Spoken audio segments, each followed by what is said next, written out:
Good morning. Oh, I see. I'm learning. I am learning. Let's see if it's working for everybody. I hope so.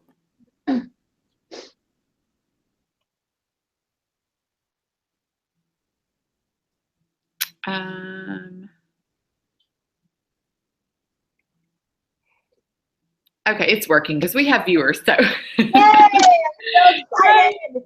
Woo! I don't know how many people are excited about getting up on a snowy morning, but we'll see. We'll get it started. So, all right, you guys, we're going to get started as people join.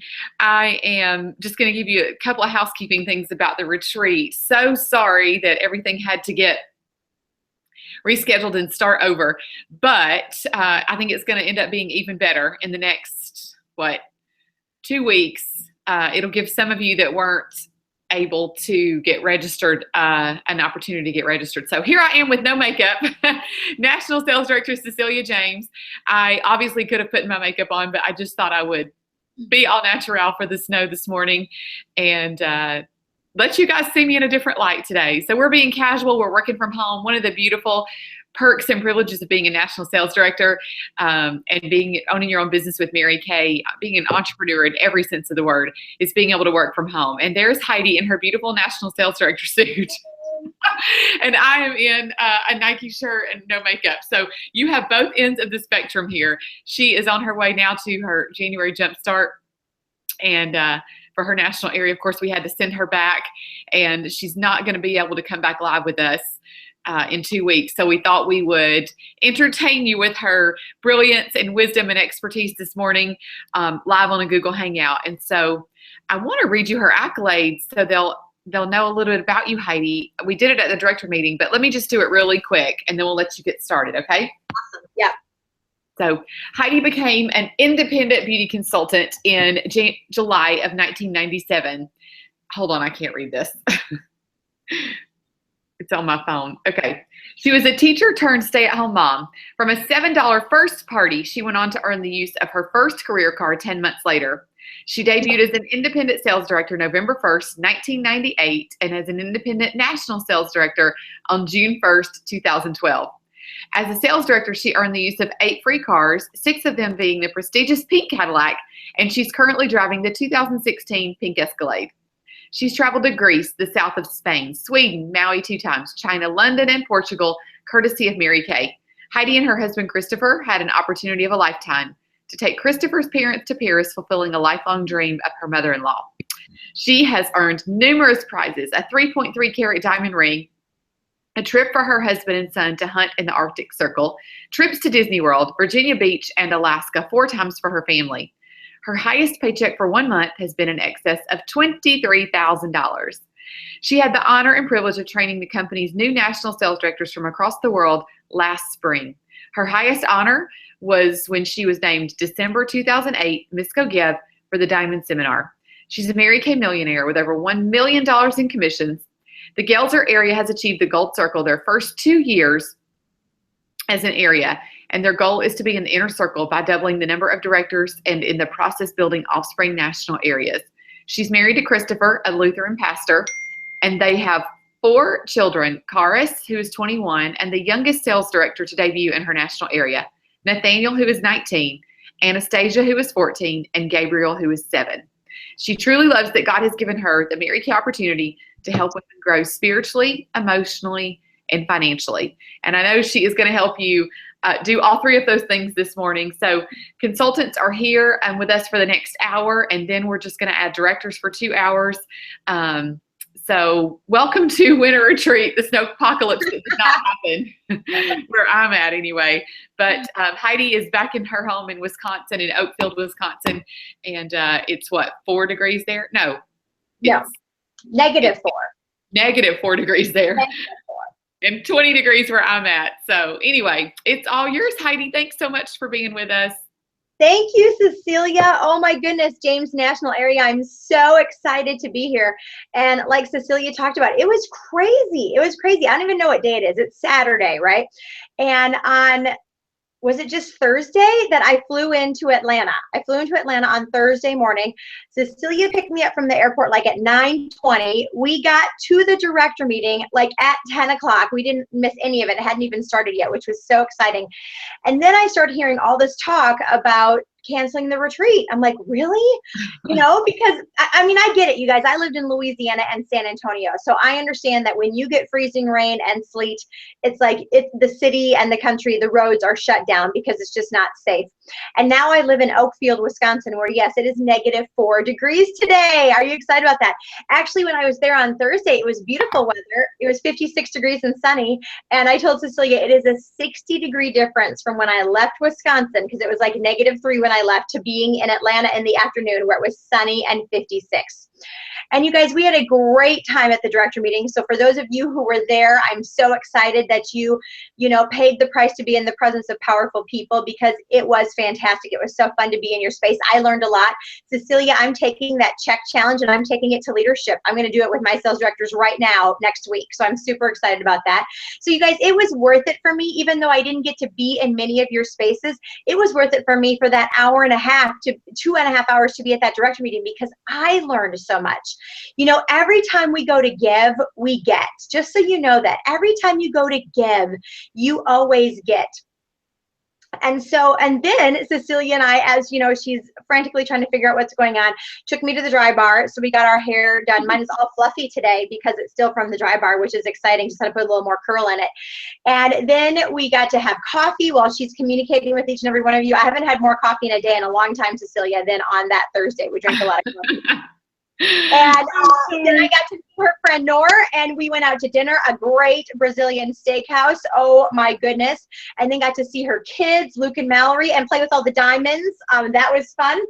And then flew home early the next morning. So you guys, it is. And I joked to Cecilia that morning. I said, Cecilia, I could just fly in. The flight is so easy from Milwaukee to Atlanta. I could just fly in for the day. I joked with her, and I actually did. I flew in for the day. No, yes, we are that cosmopolitan, you guys, that we can just fly into a city for a day because we can. So Cecilia and I, we got to have lunch together, dinner together, do our hair together, and I flew home. So how cool is that, right? All right, so I am going to share with you guys my I story, but in my I story, there is going to be a lot of training, okay? So I hope that you know that I love to train through stories. And I think that's the way a lot of us learn, because emotion creates motion. And as you heard from Cecilia, I started my business in 1997. And it's so funny because Cecilia started when she was younger than I was, I think at the age of 19 or 20. I started at the age of 27. And you guys, we used to be young. I know we look so fabulous, right? Especially Cecilia with no makeup on, hello. But like, we used to be young. We started Mary Kay when we were young. And so we grew up. And I know a lot of you are young women on this Google Hangout. And just so that you know, it's so exciting, whatever age you start your Mary Kay business, because it's constant growth. I was talking to a consultant yesterday who's thinking about going back to school. She's in her mid-30s. She has 5 kids. And she's going back to school to get her associate's degree. And I asked her the question, I said, why? Why do you want to go back to school? If you want to go back, that's great, but I would love to know the reason why. And she said to me, I love to learn. And I said, my friend, there is no place where I can learn more than in the Mary Kay culture. It doesn't matter how much school I went to. My #1 strength in Strength Finders is learner. And I learn something new every single day. And I am not exaggerating, every single day in this Mary Kay culture. And so sometimes we go back to school because we don't know what to do, and we're looking for somewhere to grow or get better. And I want to tell you, you guys are in the best place to grow right now if you simply take advantage of it. You have some of the smartest people, seriously, the smartest women who have a heart for people and a head for business in Mary Kay. A heart for people and a head for business. And what better combination could you ask for, okay? So if you're searching for something and you're on this Google Hangout, search no further, because this is where you can grow if you choose to. All right, and so there's one bit of nugget for you. There's one bit of knowledge for you right then and there. So I started my business in 1997, and I want to take you back. I should really have a picture of myself of when I started, because I didn't wear makeup. I washed my face with Zest, and if I wore makeup, I wore blue mascara. Okay, that was my routine. So I actually married my high school sweetheart. We went to different colleges, and then we got married after college, and he went on to a seminary to become a pastor. And so while he was at graduate school, my degree is in teaching, and so I taught full time. So very soon after we got married, we had our first baby, Karis. And so I was the working mom. Anybody ever been a working mom? Hello. And I loved my job. I really did, you guys. But it's interesting because even though I said I loved my job, Wednesday was still hump day and Friday was still, thank God it's Friday. Right? Interesting. I was living for the weekends and I was living for vacation. And so it was interesting that I called that loving my job. As we started off this morning, I don't even know what day of the week it is. Seriously. I know my 7-year-old is home from school, so it must be Saturday. I'm not going to church, so it's not Sunday. You know what I'm saying? But I'm not living for certain days. Every day has great adventure. In fact, when the end of the week comes, I can't even believe it's the end of the week. It went so fast. But that's not how it was when I was 23 years old and I was a teacher. And I lived in Wisconsin at that time. I'm actually not from Wisconsin. I grew up in South Dakota and Oklahoma, but my husband was going to school in Wisconsin, so that's where we were living. Cold, you heard, -3 degrees, all right? Can you even imagine? You guys have seen on TV the snowsuits, right, that people get in to put them into their car seats, and they're hot and they're screaming and they're upset, and it's early in the morning because I'm commuting to get to a school. I'm taking her to my husband's grandparents' house for them to watch her, and she's crying and I'm crying by the time I get to work. But you guys, you know what? That's what it was. I needed to make the money to pay the bills, and that was my education. And I did love to teach. I love those little kids, and I still love to teach and train, and I get to do that in my Mary Kay business. But you know what, you guys? That wasn't the life. I thought to myself, if that's what I'm going to do for the rest of my life, that's exhausting. That's exhausting. But I want to tell you something. I have a great attitude. And so I made the best of it. And that's what most of you do. If you're in Mary Kay, you have great attitudes and you make the best of any situation.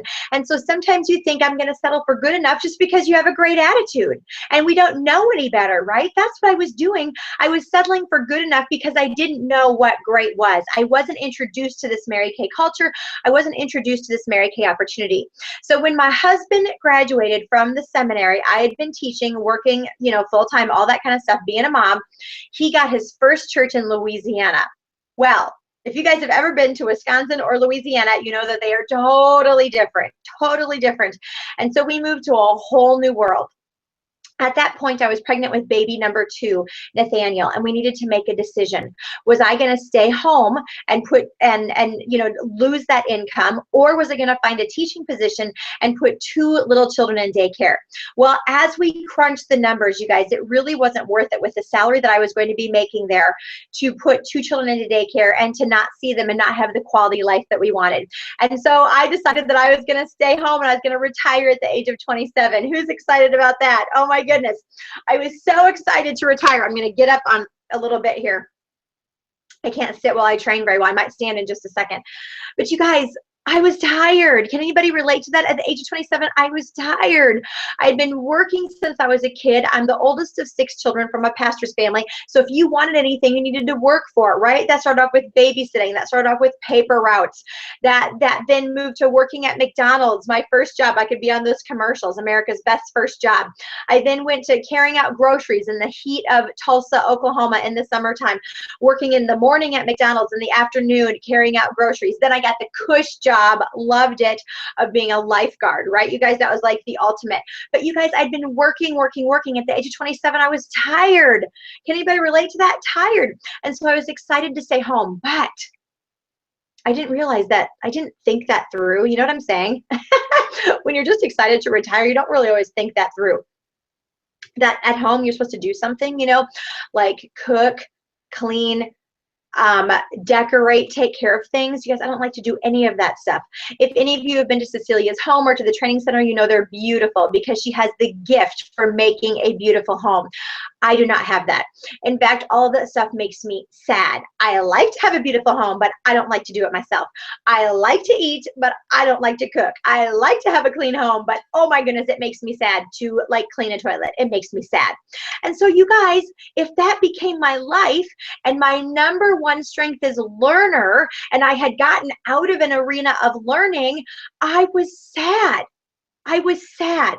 And so as we had our second baby there, I had a 2.5-year-old and an infant, and I did what, I thought was logical. I stopped showering. Because you know what? Really, what's the point? What's the point? I'm just going to get pooped or puked on anyway, right? And so like, I am a pastor's wife, so I did go to church on Sunday. So I showered seriously. I know this is so sad, but sometimes I showered once a week at that point. And I put on my blue mascara and my dress, and I went to church. And then you guys, when you're doing that, when you're not living in your strengths, when you don't have family and friends around you, you become negative. And I was negative. I didn't have any money. For the first time in my life, I didn't have my own money. We had more month than money. We were living less than paycheck to paycheck. And I was a snob. I was a Mary Kay snob.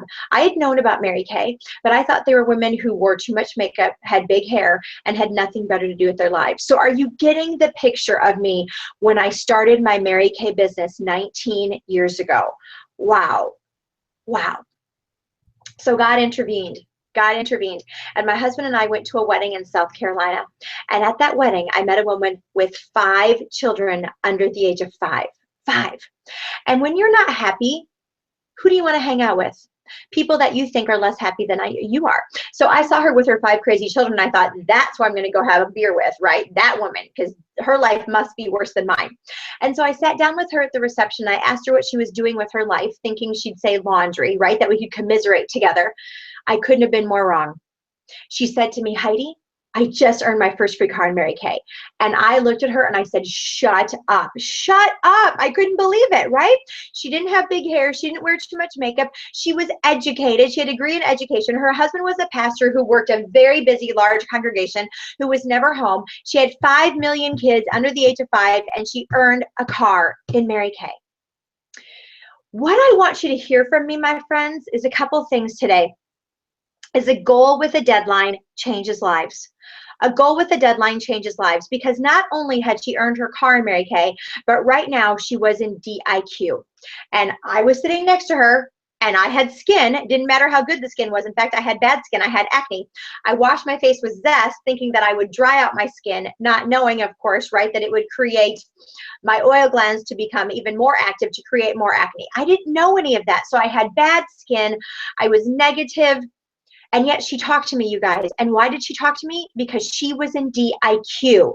She had a goal with a deadline. And so she talked to me, and she told me everything that you guys already know about this business, right? Because you're in Mary Kay. She told me how much it cost. She told me there were no territories. She told me I could make 50%. She told me about the God first, family second, career third. And it all sounded fabulous. And what I want you to hear from me is this, is that the opportunity sounded great. And she proved herself to me by her success right then and there. But I didn't say yes. And I didn't say yes, not because I didn't think Mary Kay worked. I didn't say yes because I didn't think it would work for me. You guys, there are some fabulous women out there who were just passing by because they've lost their confidence. You see, I am a confident person by nature. I am outgoing by nature. But because of my life circumstances, I had lost that. And so even though it all sounded great and she had proved it to me by her success, I said, no thanks. And I went home to Louisiana, and she went home to Florida. But once again, a goal with a deadline changes lives. And so she followed up with me, you guys. She sent me a packet of information. She found my address, and it was not easy in those days because social media didn't exist. She found my address, and she sent me a packet of information. Why? Because she was in DIQ. Okay? When we have a goal with a deadline, we will have better follow-up. When we have goal with a deadline, we will reach out to people who we have a gut feeling about, even though they might tell us no one time. And so she sent me that information. And you guys, I didn't look at it. Like, I was offended. I'm like, are you kidding me? This Mary Kay lady's trying to recruit me. Hello. I'm living less than paycheck to paycheck. We're eating hamburger helper at the end of the month without the hamburger. I have horrible skin. I'm sad, and I'm offended because a successful Mary Kay consultant is trying to recruit me. See how crazy we get, you guys? That's how crazy I was in my head. And so I didn't look at the information. But once again, she was a good consultant and she called to follow up. And I blatantly lied to her. I said, Anne, you know what? I'm so sorry. I'm so busy. I did not have time to look at that information. Blatant lie. People use the busy card, my friends, when they don't want to do something. But she said, that's okay. I'll follow up with you on Friday. You guys, Anne is by nature an introvert. She is not have an exuberant personality, and yet she was persistently professional. She was persistently professional.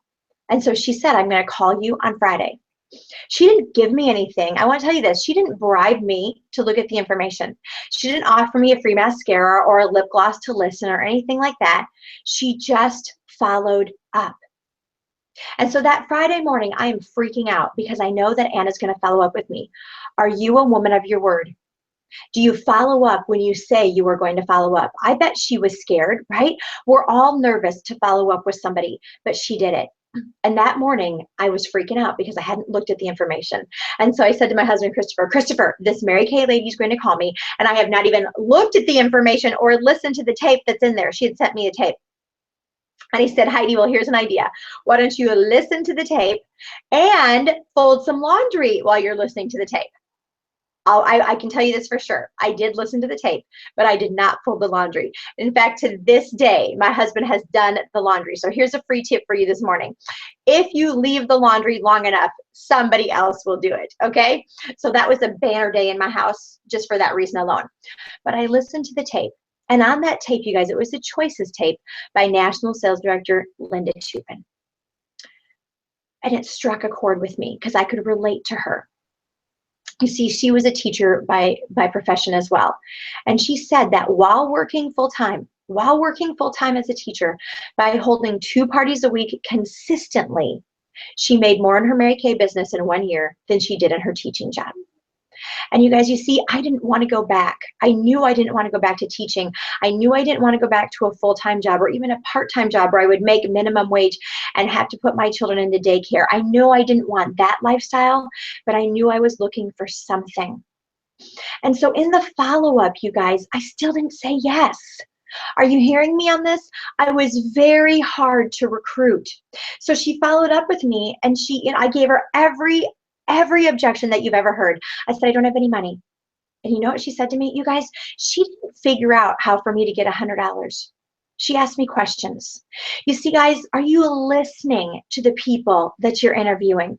Are you asking them questions? Are you so excited just about overcoming the objections? Are you so scared that you say, okay, and you hang up the phone? Or you say, okay, that's fine. Maybe it's not for you right now. And you walk away from the coffee shop.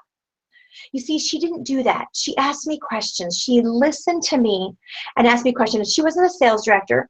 She was in DIQ. She was a consultant and she had these skills, or she learned these skills. I don't even know. I have to ask her that question. How was she so good? But she said to me, Heidi, do you always want to be without $100 if you need it or if you want it? That made me think. It made me think. The next objection I had, I don't know what order it was anymore, but I just said, I don't know anybody. And I just moved here. I don't know anybody. My family and friends don't live here. Plus, you guys, I was a young pastor's wife in a church. I did know people, but I was too scared to ask them. You see what I'm saying? We all know people. It's whether we're willing to ask them or not. And she said to me, Heidi, do you know 3 people with skin? I said, yes, I know 3 people with skin. And she said, are you trainable? And you guys, if you say no to that question, you look stupid, right? So I had to say yes. I'm like, yes, I know 3 people with skin and I'm trainable. And she said, Heidi, if you know 3 people with skin and you're trainable, I will teach you how to build a business without even having to talk to a stranger. I believed her. And then I said, you know what? I said, I probably said a whole bunch of things, but I said, I don't have any time. I don't have any time, which again was a lie, right, you guys? I was watching Barney with my 2.5-year-old and my baby. I wasn't doing anything else. I have no time. But she didn't know that. And she asked me another question. And she said, is the time that you're spending getting you where you want to be? Right, guys? We all have the same 24 hours in a day. We all have the same 168 hours in a week. But what are we doing with that time? You see, now with the screens that we have available, with Instagram, with Facebook, with all of the things that we can find to do, with Snapchat, with everything. How about, and then, you know, with TV that you can watch on demand, with TV that you can watch on Netflix, right? You can have anything that you want on your fingertips at any time. You know, they promote that, right? Are you in a show hole? That's what our society does, that it's okay to binge on TV because everybody's doing it. My little 7-year-old says, oh my goodness, I want to binge on the show. My 7-year-old says that, you guys. That's the kind of society that we live in. And so we think it's okay to be in front of mindless things all the time that take our time away, that's not building our life. Is the time that you're spending getting you where you want to be? You see, I love TV as much as the next person. I do. I love shows. And I have to, that is the thing that is a time waster for me, that I need to look at and say, is this building my future? Is it strengthening me spiritually, emotionally, or financially? And am I going to be disciplined enough to say no? Am I going to be disciplined enough to say no? You see, she asked me that question before I even joined Mary Kay. And you guys, I still said no. Well, I got off the phone and I couldn't stop thinking about it. I looked at the information that was sitting on my desk. I looked at that tape that was sitting there and I asked myself questions. Could I find people to recruit? Would my friends make fun of me? Should I do this? Should I not? And finally, after like asking those questions out loud, don't you hate it when the man in your life is so logical and you are so emotional? Anybody hate that, right? And as I was going, should I do it? Should I not? Will I be good? Will I won't?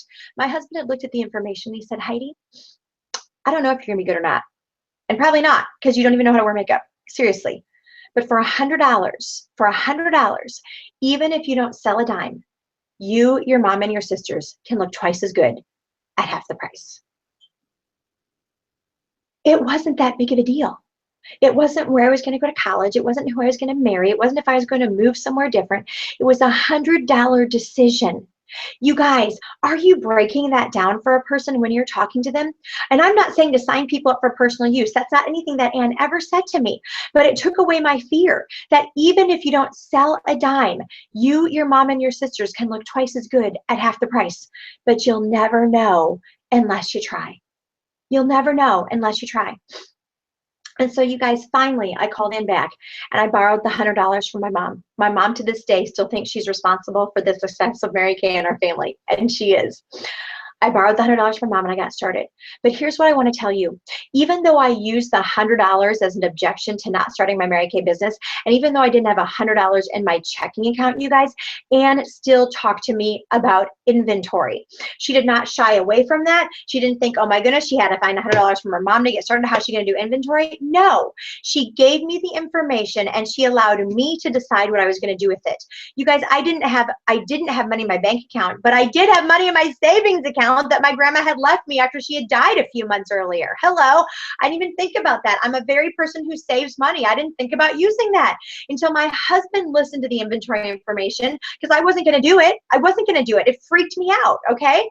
But he listened to it. Are you having their significant other listen to it?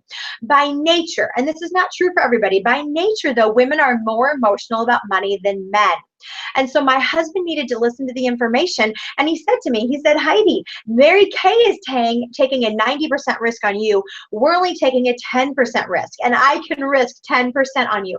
Plus, you guys, in our family, time is more important than money. And if we had inventory on our shelf, we could run our business in better time. Okay, so I did come in with an inventory. I came in with the 2,400 because I wanted to hold 2 parties a week, and that made sense to me from the inventory information and the inventory worksheet that she gave me. And I called her up while she was at seminar. Could you even imagine? She was at seminar July 1997, and I called her up and I said, here's my credit card information. I'm doing a 2,400. Could you get excited? It was her last month of DIQ. I didn't know any of this. She was just doing her job. But a goal with a deadline changes lives. A goal with a deadline changes lives. And see, there's the rest of the story to this, you guys. As Ann recruited me in DIQ, as she was brave enough to do follow-up with me, as she was bold enough to ask me questions to overcome my objections, as she was smart enough to give me information about inventory, even though I swore up and down I didn't have the money for a starter kit, I was one of the ones that helped her finish DIQ. I was one of the ones that helped her finish DIQ. A goal with a deadline changes lives. God used me to change Anne's life. Well, as I started my Mary Kay business, you know that my first party was $7. And I'm going to tell you something. If I wouldn't have started with inventory, I would have quit. Because you know what? I was devastated and I thought this business does not work. But I went home and I looked at that product on my shelf and I literally thought to myself, well, it would take some time to box it up and send it back for my 90% buyback. And I had more bookings on my books. You see, in the day, in our new consultant training, when Cecilia and I started Mary Kay, it said book 8 to hold 5. Book 8 parties in the next 2 weeks to hold 5. And I did it. I followed the rules. And so I had 7 more parties on my books. You guys, when you only have 1 party on your books, or your new consultants only have 1 party on their books, and it's not a great party, they might quit. You see, I don't want you to live in less than. I want you to live in abundance. And so I had an abundance of bookings. I followed the rules and I kept going. But you know what? It didn't turn out perfectly. I needed to hold 10 parties, not even 5 parties, not 8, 10 parties in order to sell $100. Oh my goodness. Good thing I'm stubborn, right? Because I kept telling myself, this is not brain surgery. I have got to figure this out, right? It's put it on, take it off. What have I got to figure out? What I needed to figure out, you guys, was closing the party. I needed to be bold enough to say the words that Mary Kay put out for us in our training. I needed just to not freak out because I was freaking out about the sale. When you wash your face with 99-cent soap, you really don't believe people are going to buy a miracle set, right, you guys? So I needed to grow in myself. And how did I do that? I kept showing up. I showed up to success night over and over and over again. And you guys, I was never the queen. I shared this at the director meeting. On Thursday morning. I was never the queen as a consultant, not one time. But I kept showing up because it built my confidence and it built my skill level, and I learned and I grew, you guys. Show up to go up. I believed Mary Kay when she said that. Some of you are not believing that. Some of you think that you can do it on your own. You know what? You probably can, but you'll do it better when you're in a community. You'll do it better. You'll get some kind of nugget that you need, and you'll leave that success night and be better. You see, Mary Kay used to always say, see, I know it's so old school, but Mary Kay used to always say, when you have a great week, the success night needs you, because there's people there that need to hear what you have to say. They need to see your energy. They need to see that a woman who works a full-time job, that has 1 million kids, that was maybe shy, she can sell $1,000 a week too. But when you have an unbelievable week or a bad week, you need the success night. I know that you're going to want to sit on your couch and eat chips or ice cream and watch a show, but that's when you need to be disciplined. You know what? To work out of discipline and not emotion, and to show up when your guest is canceled, and to show up when you're not going to get any recognition, and to show up when you want to say to yourself, it'll be better if I stay home and book. No, it won't. No, it won't. Never do that again. It's never better to stay home and quote unquote work than to be in the space of powerful people. You see, one night, it was ice storm in Louisiana. All of my guests canceled. I didn't have a great week. I called up my sales director in Louisiana, and in Florida, Anne, and I said, I'm not going to go tonight. And she asked me the question. She said, is your director going? I said, yeah, she hasn't canceled it. She is going. And then she was quiet, and she said, Heidi, what is your goal in Mary Kay? I said, to be a sales director. And she said, if your director is there and you want to be a sales director, where do you think you should be tonight? Act the position you want to become. If you want to be a sales director and your sales director is at an event, that's where you should be. If you want to be a national sales director and your national sales director is at an event, that's where you should be. If you want to be a sales director and your director shows up early and she stays late to set up the meeting and take it down, then that's what you should do. You see, you be before you have. You are a sales director in your thoughts and your words and your actions before you have the suit and before you have the title. You are a national sales director inside you before you have the suit, before you have the title. I love this story in Mary Kay. Pat Danforth is now a National Sales Director Emeritus. But when she was an active National Sales Director, she was holding an event, and her mom came with her to this event. And Pat was setting up the chairs before the event started as a National Sales Director. And so Pat's mom was kind of watching her and thinking about that. And then at the end of the event, Pat was taking down the chairs when everybody else had gone home. And Pat's mother looked at her and she said, Pat, you're a national sales director, the top position in all of Mary Kay. Why are you the one setting up the chairs and taking them down? And Pat looked at her mom and she said, that's why I am a national sales director, because I'm willing to put up the chairs and to take them down. You see, my friends, the position in Mary Kay is about servant leadership. Are you willing to serve? Because that's what it takes, servant leadership. It's not about you. It's not about the fancy suit. It's not about the diamond rings. It's about the people that you serve. Mary Kay used to say the size of your paycheck will be in direct proportion to the number of lives that you change. You want a higher paycheck, my friends? Serve more people. Serve more people. So you know what kept me great in Mary Kay? Not even great. You see, I got to tell you this story. The night where I thought I was going to be the queen, the night that I thought I was going to be the queen, I had a $700 week, my best week ever. Can I give you some hope? I didn't sell $1,000 in a week till I became a sales director. Isn't that horrible? I was consistent though, you guys. I was always a star consultant.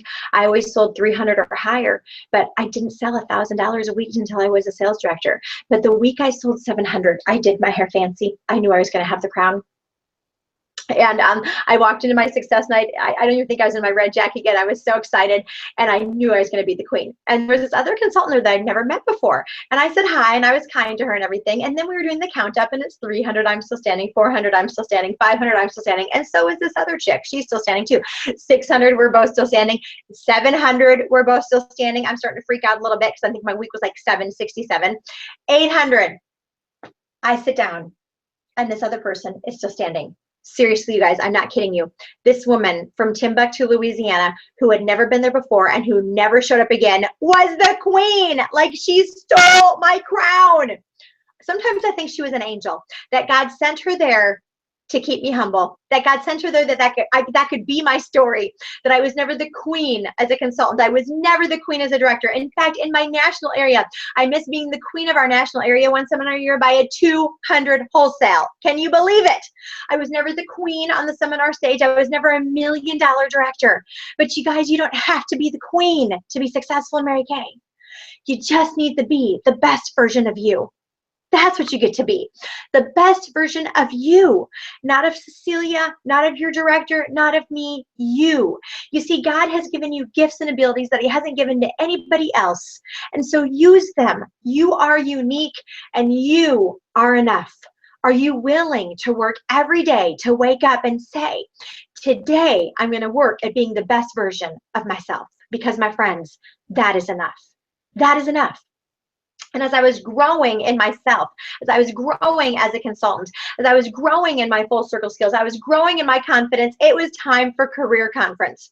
And where I lived, the nearest career conference was in Mobile, Alabama, 7 hours away. Now, at this point, this is March. I had started the July before. I was barely a red jacket. Can anybody relate to that? My director got me in my red jacket. Like, I brought people to Success Night and she recruited them. And I know one person recruited herself from one of my parties. She just signed up and I was freaking out. I did, because I wasn't a great consultant yet, okay? So I went to career conference, not because I wanted to grow my business, not because I wanted to be more professional, not because I wanted to even learn something. I wanted a weekend away from my kids. Can anybody relate to that? And they said maybe at night I could have a glass of wine. Okay, I was super excited. So I drove 7 hours with my adopted unit to Mobile, Alabama to be at this thing called career conference. And you don't have to have a great reason to go, you guys. You don't have to have noble intentions all the time. Just show up. Just show up. So I showed up and I got way more than I bargained for. I sat in the back of that career conference bawling because crossing that stage, my friend, were people earning the use of cars, were people becoming sales directors, and they were, you know, in my meeting at Louisiana, I had a very narrow view of Mary Kay, right, you guys? Now with social media, you get to have a bigger view from wherever you lived, but not at that point, I didn't. And so in my brain, I had made up a picture that a sales director had to look a certain way. She had to be tall or skinny or smarter or something than I was. But at this career conference, I saw women walking across that stage of all different ethnicities, all different backgrounds, all different educations, young, old, fat, skinny, and some of them weren't even that cute, walking across that stage, being successful. And what I saw on that stage was that it was okay to be me, that I could be a Heidi Goelzer and maybe be successful in Mary Kay. You see, whose dreams are tied to your success? Those people walking across that stage, I don't even know who they were. I don't know their names, but because they were successful, my dream became tied to them. And so as I was driving home from that career conference, I had a new vision. Did I really believe I could earn a free car? Not really. Not yet. But my director told me that a Pearl Star, we didn't even have Pearl Stars in those days, but at the $4,800 level, that's what it would take for me to earn a car. Now, I had been a $2,400 star when I came into Mary Kay my first quarter. My second quarter, I was a Sapphire Star just by selling the product. And my third quarter, this was my third quarter in Mary Kay, she said you need to be a Pearl. Well, at that $4,800 level was a Barbie car. A pink convertible Barbie car, battery driven, that a little girl could drive. At this point in my business, my little girl was 2.5 years old. Now, you guys, you see, my confidence didn't believe that Heidi could earn a car, but I could earn a car for my little girl. I believe to this day, and you can ask your sales director, you can ask anybody in your unit who has earned a car, that they were a Pearl Star that quarter, a Pearl Star in selling the product and in recruiting. We are at the beginning of a quarter. Do you want to be a car driver by March 15th? Do you want to be a sales director by April 1st? Pearl Star is the bar. Find the prize that you want at Pearl. Cut it out. Be intentional. Don't just take what you get at Star Consultant. All right, go for it. And so I cut it out and I put it on my poster, on my refrigerator. I'll never forget it. And every time I ordered, I put the number on there. And every time I had a qualified team member, I put the 600 points on there, tracking up to that car. But more importantly, you guys, before I even did that, when I got home from career conference, I called people.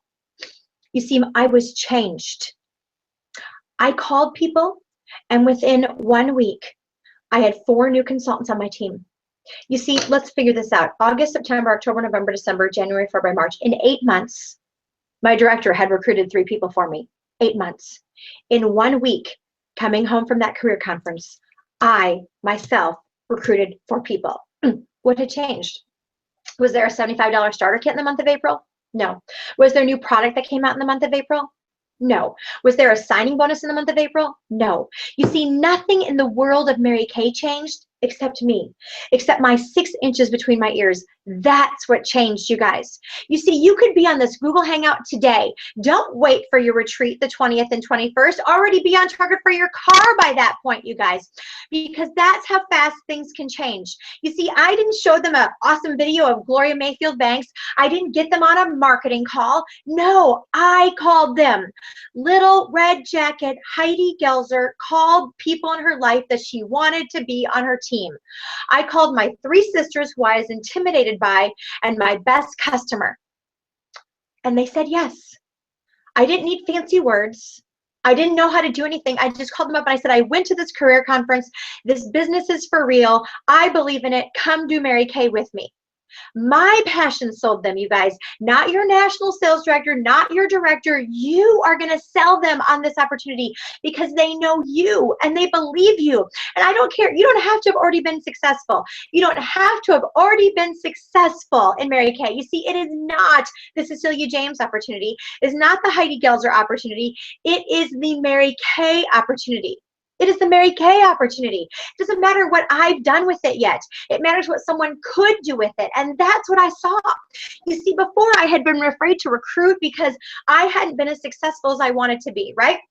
I hadn't earned a lot of money. What did I know? Why would they believe me? I finally figured out it wasn't about me. It was about them taking this opportunity and doing what they could with it. And you guys, I recruited those 4 people. I recruited my 3 sisters and my best customer who had a master's degree and she was a physical therapist. And I thought to myself before I'm making those limiting beliefs of why would she want to do Mary Kay, right? She had a professional job. She had a lot of degrees. Little did I know that she had tens of thousands of dollars of student loans, that she was working at the VA to help pay off those student loans, and her income was very low because of working for the government. And she needed money, and she was waiting for me to ask her. Who's waiting for you to ask them? Whose dreams are tied to your success? Who are you going to talk to because a goal with a deadline changes lives? You see, I came home to earn that car, not the real car, the Barbie car for cars. And that little goal, that what would you say, noble goal, changed lives. You see, because 4 of those people, of the 3 of the 4, they went on to become sales directors with Mary Kay. Are you flipping kidding me? 3 of the 4 people that I recruited as a red jacket coming home from career conference went on to become sales directors. 3 of them came in with 2400s, my 3 sisters, because that's what I came in. I didn't even need an inventory line, you guys. I just told them, this is what I did. This is what you should do. You see, when your passion and purpose are greater than your fears and excuses, you will find a way. When your passion and purpose are greater than your fears and excuses, you will find a way. My 3 sisters came in with 2400s, and my customer came in with a 3000. And you know what she said? She said, Heidi, if you came in with a 24, I should come in with a 3 because I know way more about makeup than you do. That was our inventory conversation. Hello, I just flipped over my water. So you guys, get out of your head and into others. 3 of the 4 of them became sales directors. One of them is Executive Senior Sales Director Nikki Hill, who flew in from Texas to Wisconsin. If you were in the Diamond Seminar a couple of years ago, she was the #2 director in the Diamond Seminar at the $850,000 unit club. Do you think that my goal with the deadline, earning a Barbie car for my daughter, changed her life? Her husband, who is a principal of a Lutheran school, just decided last week to resign from that position and to do something else because she is a top sales director in Mary Kay. They have that choice. How many of your husbands would love to do something else? And yet you're stuck in your fear. You're stuck in what are people going to think of you? And so your family is stuck in a situation because you're not willing to get out of yourself and into others. I can't believe I don't have Kleenexes by me. Hello, I cry all the time. Seriously, why don't I have Kleenexes in my office? Another one of those sales directors was my sister, Shelly. And she became a consultant that month. And she went on to get married in August. And she's earned the use of, I think, 5 free career cars in her 18-year career in Mary Kay. She's been a sales director 3 times. You see, you wonder why she's been a sales director 3 times. Well, 17 of the years that she was in Mary Kay, she was married to an abusive man.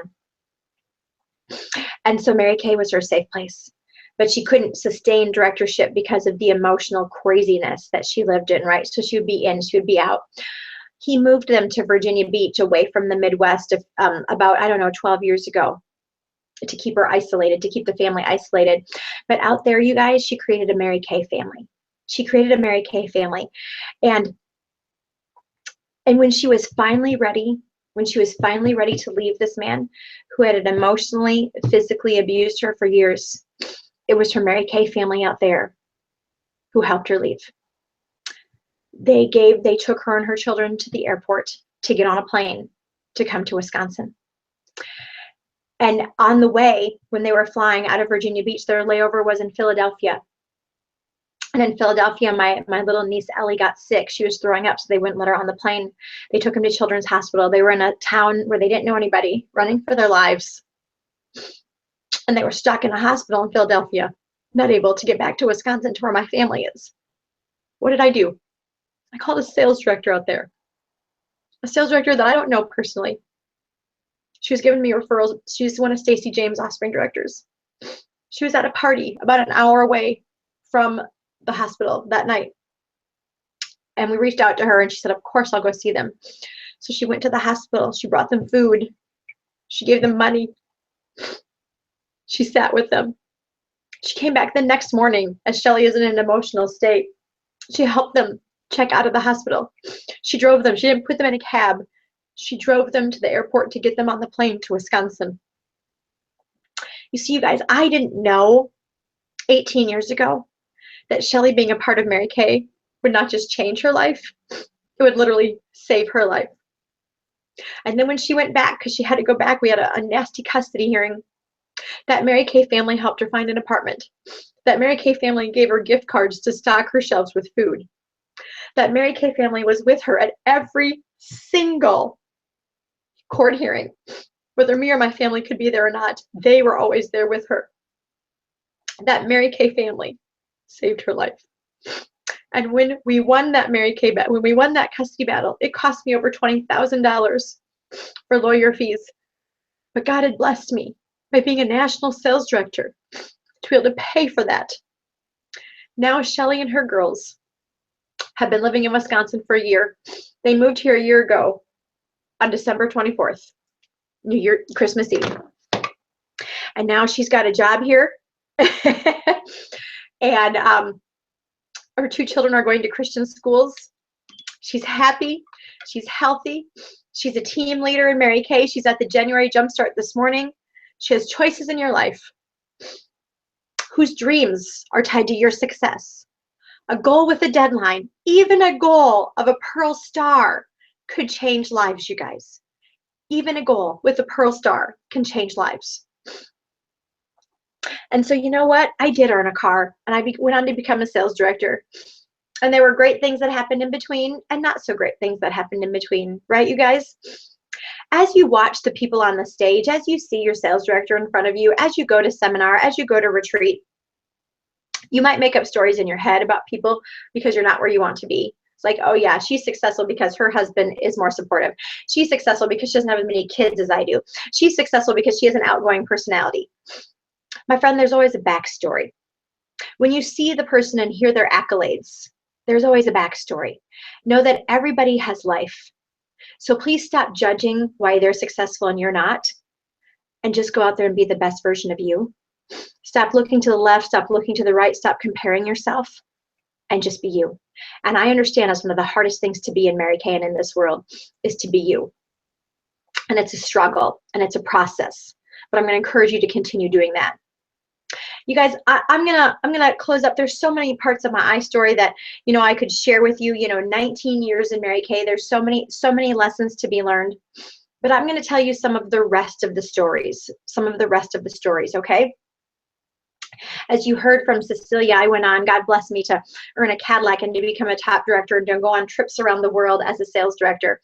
And at that time in my life, when I was a top director doing the $650,000 unit club, the person who recruited me, Ann Denoyer, was going through a divorce. You see, her children were no longer 5 kids under the age of 5. She now had 5 teenagers. And she had been married to a man who wasn't a very nice man. And he finally cheated on her, which gave her the strength to be able to go get a divorce. And so you guys, as I was a top director and Ann was my recruiter and my senior, her checks from me were over $1,500 a month so that she could pay her mortgage. When she was unable to emotionally or physically mentor me, she didn't have to. She'd already done that. I'd become successful. And so, whose dreams are tied to your success? You see, Ann's dream, my dream, was tied to Ann's success by becoming a sales director, right? She was in DIQ. She had a goal with a deadline, and so she talked to me.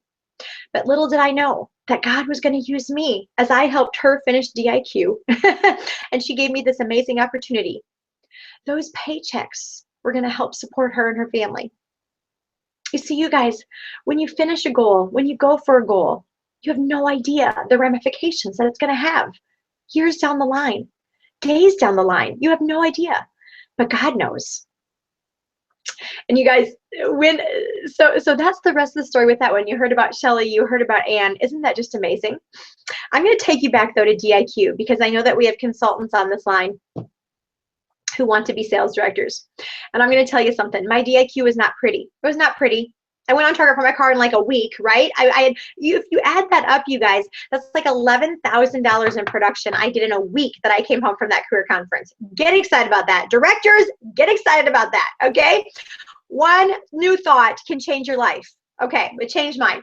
But then I had to stay on target for my car, right, you guys? And I needed to go hold parties and find more people because those 4 people aren't going to create my whole unit. And so I'll never forget this. It took me 4 months to do DIQ. Don't take 4. You don't need 4. My husband can't even believe that I took 4. He's like, you can finish DIQ in less than 4 months? Oh my goodness. This is my thought process with this, you guys. If you want to finish in 1 month, you work every day with a sense of urgency on the goal. If you want to finish in 2 months, it takes you work, 2 months, yeah. You work about 3 weeks out of the month. Okay, right? When you finish in 3 months, you work about 2 weeks out of every month.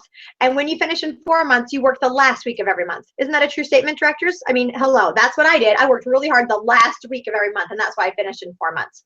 You don't have to take that long.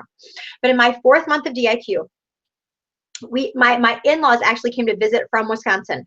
And so we lived in Louisiana, and we went down to I don't know where we went to, somewhere on the coast, okay? Yeah, they're visiting me in October, the last week of DIQ. Now, it is the days before cell phones, guys. There's no cell phones. We have to use calling cards. There's no in touch on the computer. Are you kidding me? We have to call in every single order and say it. And there's no real-time production. You have to just add it up yourself of what you think went in because you don't know. Okay? It's crazy. What we have now, just thank God for it because it's so amazing. So it is my last day of DIQ, and I need one more person. I need one more person. And my mother-in-law is there, okay? And I'm done. I'm done. I'm like, I'm done. I need to just get this done. And I looked at her and I said, I need you to be a consultant. She's like, I don't want to be a consultant. You guys, she already used the product. In those days, we had the vitamins. She used the vitamins, were expensive. I mean, it was worth it for her just to get her products at a discount, right?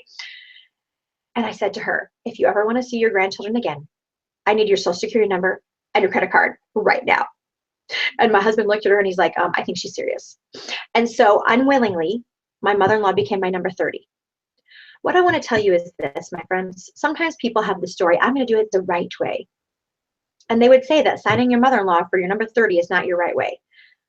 I disagree. If it's legal, moral, and ethical, she's paying for it herself, it is fine. Because you guys, I needed the win. I needed to finish. And because my mother-in-law was willing to help me, because she was willing to support me in my goal, she gave me confidence. When you finish one goal, my friends, your confidence grows to go finish another goal. She gave me confidence with her credit card number and her social security number for me to go on to do great things in Mary Kay and eventually become a national sales director. A goal with a deadline changes lives. How did it change my mother-in-law's life? Let me tell you. A couple of years ago, well, forever, my mother-in-law's had the little girl dream of going to Paris. Little girl dream of going to Paris. She was a woman who grew up in the Midwest, hardworking, no college education, raised 3 amazing young men. Never been, maybe, I don't think she's been outside of the United States. But she had the little girl dream of going to Paris. A few years ago, my husband and I gave them a set of luggage for Christmas and a picture of the Eiffel Tower, which read, "We'll see you in Paris in the springtime." And they looked at us like we were crazy. And they're like, what? Like, yes, we're going to take you to Paris. And so we did, you guys. We planned the whole thing. My husband planned it. We stayed at the Hotel Regina, which is a beautiful hotel. It's not the Hotel 6, Motel 6. It is, they have photo shoots there every day from magazines all across the world. It's in the Jason Bourne movies. It's used in the Jason Bourne movies. I mean, it's a beautiful, historical French hotel in the heart of Paris. Minutes from the Louvre, walking distance from the Eiffel Tower. Just absolutely beautiful. $350 a night. They had their own room. We had our own room. We did not do this. We did not cut corners. Because even though Christopher and I get trips around the world until we're 68 years old, paid for by Mary Kay, this might be my mother and father-in-law's trip of a lifetime. And so we spared no expense. And it was so funny, you guys, because we're in the Milwaukee airport ready to leave. My father-in-law pulls out his checkbook right before we're going to leave for Paris. And he pulls out his checkbook and he goes, let me write a check to you for half of the trip. And we looked at each other and Chris and I are like, no, we're paying for this. And he's so funny. He's like, whoo, good. He puts the checkbook away because I really don't have the money. So we go to Paris, you guys, and we do all of the things. We drink coffee every day. We drink wine every day. Every day we have to look to see the Eiffel Tower. We go to an opera. I mean, we can't understand a thing. It's the Barber of Seville, sung in Italian, translated into French, right? We can't speak either one of those, but we got great seats. It was just the experience. I mean, it was just amazing, amazing, amazing. And one of the nights we took, I think, Cecilia, you might have done this when you went, but we went on a boat down the river in Paris, and at 9 o'clock, the Eiffel Tower lights up.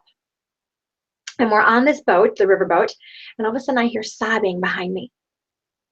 And I turn around, and my mother-in-law is crying uncontrollably. And you guys, she is her son has had cancer twice, and I've never seen her cry. Okay, so this is like not in her character. She's crying uncontrollably. And my father-in-law has his arm around her, which is an act of God in itself, okay?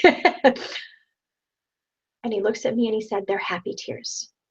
And through her tears, my friend, she says to me, it's better than I ever imagined. Whose dreams are tied to your success? Could it be your senior director someday may need the paychecks that she will earn through this marketing plan to help pay her bills and keep her livelihood Could it be that a person that you recruit might need Mary Kay, not just to give her extra money, but to literally save her life? Could it be that there's someone in your life who has a dream, a little girl dream, that you will be able to fulfill because of your success in Mary Kay? My friends, what I wanted you to hear this morning is that we all have a journey. It doesn't have to be pretty. It doesn't have to be pretty, but just don't give up on it, because it's not about you. And when you choose to have a goal with a deadline, in the process, lives will be changed and dreams will come true. So I want you to get off this hangout on this snow day, on this ice day, and really dream. What do you really, really want? What do you really, really want? And are you willing to ask yourself that question every day? Is what I'm doing today getting me closer to my goal? Is what I'm doing today getting me closer to changing people's lives? Am I done living in my doubt? Am I done living in my limiting beliefs? Am I willing to go do the small right things to make great things happen? You guys, I've never been a person who's done great things every day, but I've done the small right things every day, and that's called the compound effect, and it does make a difference. So figure out what you really, really want. Figure out the person that you want to be. Figure out the goals that you want to hit, and have a conversation with your sales director today. Text her, box her, and say, when you are off the next Google Hangout with Heidi, will you spend some time with me planning, because I'm ready? Because you guys, by the time of your actual retreat in the mountains, there's no reason why you can't be at the next level in your business. There's no reason why you can't already be in your red jacket. There's no reason why you can't already be in DIQ. There's no reason why you can't already be on target for your car. For real, for real, for real. Why don't you make the 20th your goal? Why don't you make the 20th your deadline? Not the 31st of this month, the 20th. And then you go to that retreat and you get even more. And then you go finish above and beyond. You're not going to, Lisa Madsen once said, when you work every day with a sense of urgency, then you don't have to work the last day of the month with a sense of panic. When you work every day with a sense of urgency, then you don't have to work the last day of the month with a sense of panic. Work today with a sense of urgency. People are home today. Throw your heart over the line today, because my friends, today matters. You see, when you choose to work today, you get to have the life that you want for the rest of your life. You get to create crazy stories like Cecilia and I just told you about flying in and out of Atlanta for 24 hours. You get to have the stories that I shared with you about my senior director, about my sister Shelly, and about my mother-in-law. But you guys, you don't see those coming. Those come in the day-to-day small right things. So be willing today to get out of yourself and into others, because it is worth it. That's what I've got, Cecilia. Awesome, Heidi. Awesome. Thank you. I'm here again still with no makeup, you guys. Heidi's looking so beautiful. I love to hear your story. I think I've heard it a couple of times, but I love to hear your story every time, and especially the one about taking your parents on a trip. What a great story. You have just a whole jewelry box, if you will, for lack of a better word, of stories. And thank you for sharing your time with the consultants this morning. It was amazing. I can't let you guys interact or feedback, or I would ask you to give Heidi some takeaways, but I'm sure you can post on her Facebook wall if she's been a blessing to you this morning, and let her know how much you appreciate her. Okay, so we're going to ask the consultants to hang up now from this call. I know many of you are watching from your phone and some of you are watching from your computer, but we're going to ask you to disconnect, because we're having a short directors meeting. And because I'm a little bit technically challenged with this new Google process, I didn't create a separate link. So we're just going to leave it the way it is. Yes. And leave the directors on and ask the consultants to hang up. And we can see who's viewing on here. So DIQs, you can stay, but consultants are going to have to disconnect now. I'm so sorry. But I have so enjoyed my hour with you this morning on a snowy, icy morning, which looks like it's all melting. I know it's not, but it is. Drinking my green smoothie and listening to you just pour your heart into our national area. So thank you, Heidi. Thank you. And consultants, you guys have a great day. There's so much you could make happen. Icy, snowy, whatever it is. I don't even need a snowpocalypse, but anywho. So Heidi, you want to take a break for a minute? Yeah, Are you good? go use the bathroom, get some water, and I'll be back in 5 minutes. How about that? That's good. So you guys just take a break while the directors are coming on, the consultants are disconnecting, and yeah, go ahead. Okay, awesome. I'll be right back. All right.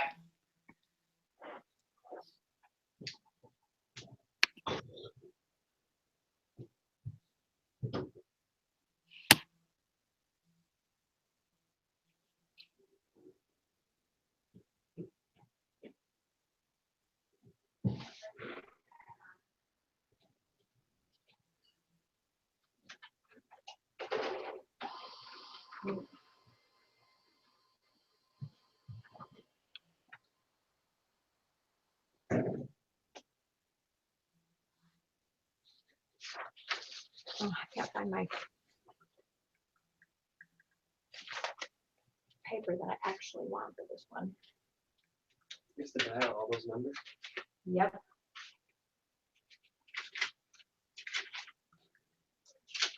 Unless you have your cell phone.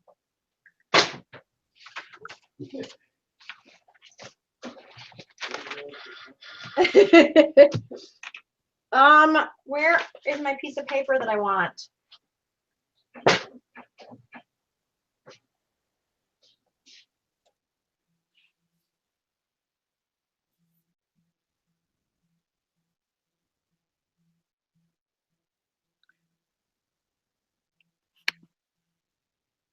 Hey, you guys, we're just taking a short break for Heidi if you're here. So just give us about 5 minutes, okay? We're here.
Okay, Cecilia, I am ready whenever you are. Okay, I'm ready. Okay, Ready. I unfortunately, I gave you those sheets with those numbers on them. Yeah. Are they on Okay. email? We could email them out. I can't do, she emailed those to you. Oh, I have them. Yeah. So if you want to email those out, Okay. I actually don't have a copy in front of me, and she took my hard drive this morning, but I can pull them up on my email too. So hold on one second. No, I'll be right back. I got it. Or do you need it? It myself too. So if you want to email that out to whoever you've got on a list, I'm going to pull mine up from my email real fast. Okay. Okay, perfect. And I'm sending them to you guys via email right now.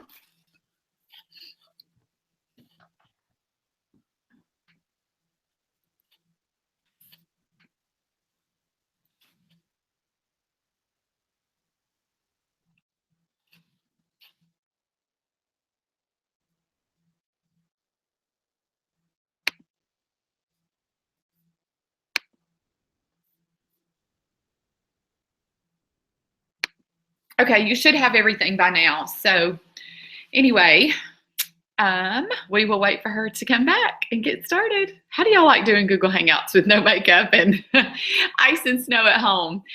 It looks like my friend Jane, she lives up in Hiawassee, and she sent me a picture. They had 5 inches of snow this morning. So anyway, good call.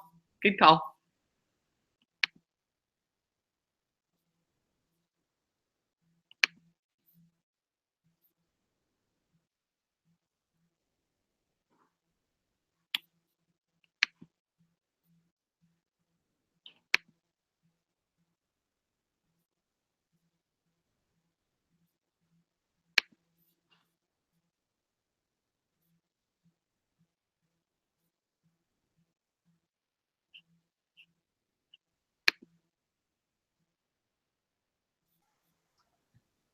Okay, I'm back. Sorry.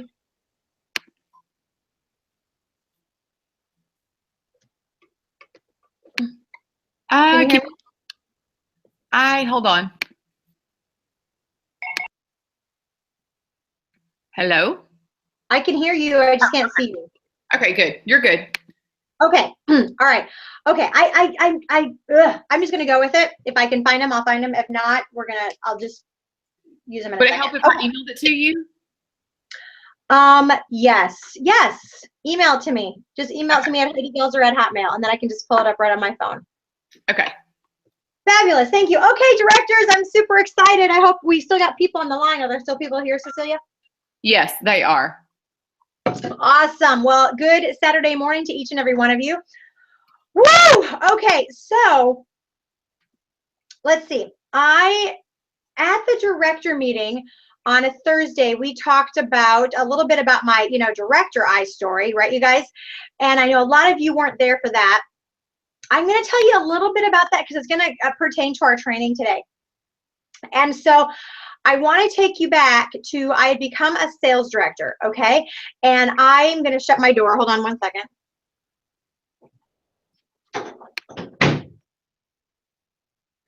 Okay, and you guys, I desperately wanted to be a Cadillac driver. Okay, I am so much better at interaction training. So this is going to be, if I was going to be there with you at the retreat, we would talk so much about limiting beliefs. Okay, because I believe that that's a really big deal in our lives, limiting beliefs. I think the gap from where you are to where you want to be, if you already have the skills, okay, are limiting beliefs. And so I'm going to share with you because some of you may be wanting to be in a Cadillac, right?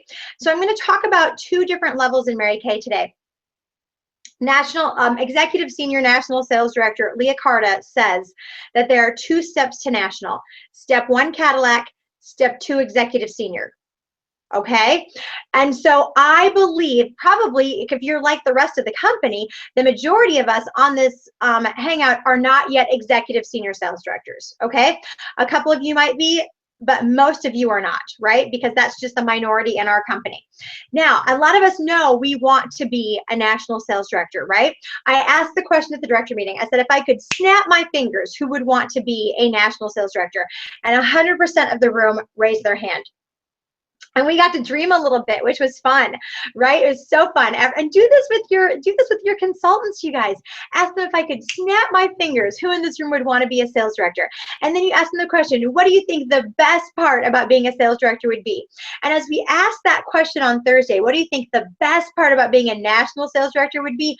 Oh my goodness, everything was just going on out there, right? From never having to earn another car again, you guys, for not having to earn a trip, for not having to earn just the parties at leadership. I mean, Cecilia and I just get invitations and we show up for these parties. That's a big deal. To be able to be driven at seminar to lunch. That's why the nationals can wear those ridiculous heels, is because they don't walk anywhere, you guys. To have the NSD suite with the red carpet walking in there and all of the snacks and the food that we get to have there. To be able to bring our families to seminar.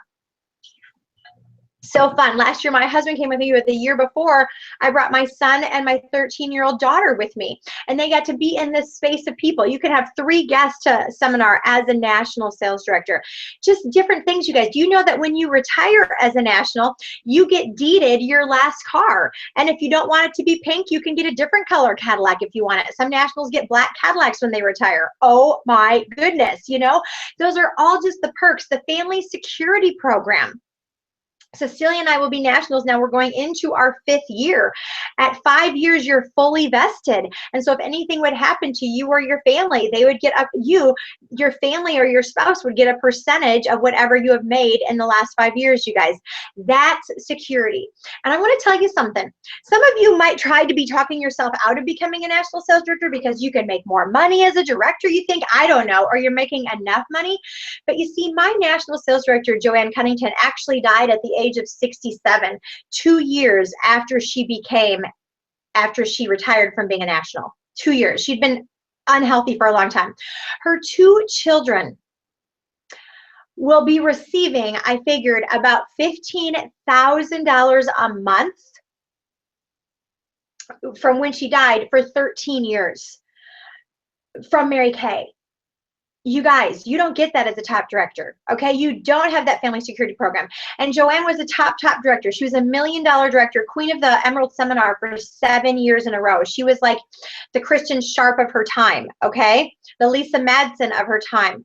And yet, if she wouldn't have gone on to become a national sales director, she wouldn't have that family security program for her children. So just, you know, I just want you to not talk yourself out of something that you really want, because sometimes it gets hard. Sometimes it does get hard, you guys. But what is easy is seldom worth it, right? What is easy is seldom worth it, or everybody would be doing it. You know, Cecilia and I were talking yesterday on our way back to the airport. I don't even know, my days are just blending together, about what a blessing it was that during her health crisis that most of you know about, she was a national sales director. And just like anything else in the world, you guys, it's easier to keep it than it is to get it. I want you to remember that. It's easier to keep it than it is to get it. That starts at the very basic level in our business with bookings. I'm really, really, really on my people about having 10 parties on their books for January and then keeping them. Because I always tell them it's easier to keep them than to get them. So get 10 bookings and then be a bulldog about keeping 10 bookings, right? It's much easier to replace one when one cancels than to just get to the 10, okay? That is the same with everything. It's much easier to keep directorship than it is to get directorship. You know, if some of you are struggling in your directorship, and I hope you're ready for me to be real with you right now, because I'm a real person. I know that life happens. I know that there are some of you out there who are struggling, who haven't made production last month. I asked one of my directors who was struggling last month to find $2,000 to finish production, or she wouldn't have been a director anymore. I said, Mary, is it easier to find $2,000, or is it easier to find $18,000 to start all over again? I need you guys to ask yourselves those questions as you're about to give up on something, right? When you're re-earning a Cadillac and it's the last month and you're 10,000 away. Here's the question. Is it easier to find $10,000 in production or $102,000 in production as you start all over again? All right, you guys, because sometimes our brain goes, oh, if I just have a fresh start. Fresh starts aren't all what they're cracked up to be.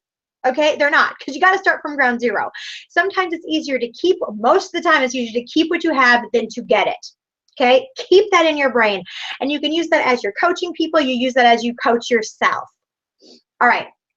So in my career, I wanted to have, I wanted a Cadillac. I wanted a Cadillac. I lived in Louisiana, and as I shared at the director meeting, it was a poor economic place to live. Like, seriously, I sold the basic skincare in those days. It sold for $60. I would have to take 3 payments on it in order to be able to sell the basic skincare. It was hard. It was hard. And so, but I wanted that Cadillac. I wanted the Cadillac. Like, it was like, in me, I wanted the Cadillac. And so I was running all over the place. I had 2 little kids. We still lived in Louisiana. The oldest was in kindergarten at this point, and the youngest was like 2. And I would be all over the place. I'd be running to this part of the state and that part of the state, whatever, anything, desperate to earn the Cadillac. And finally, I'll never forget this. My husband took me into his office like I'm a little kid. He took me into his office.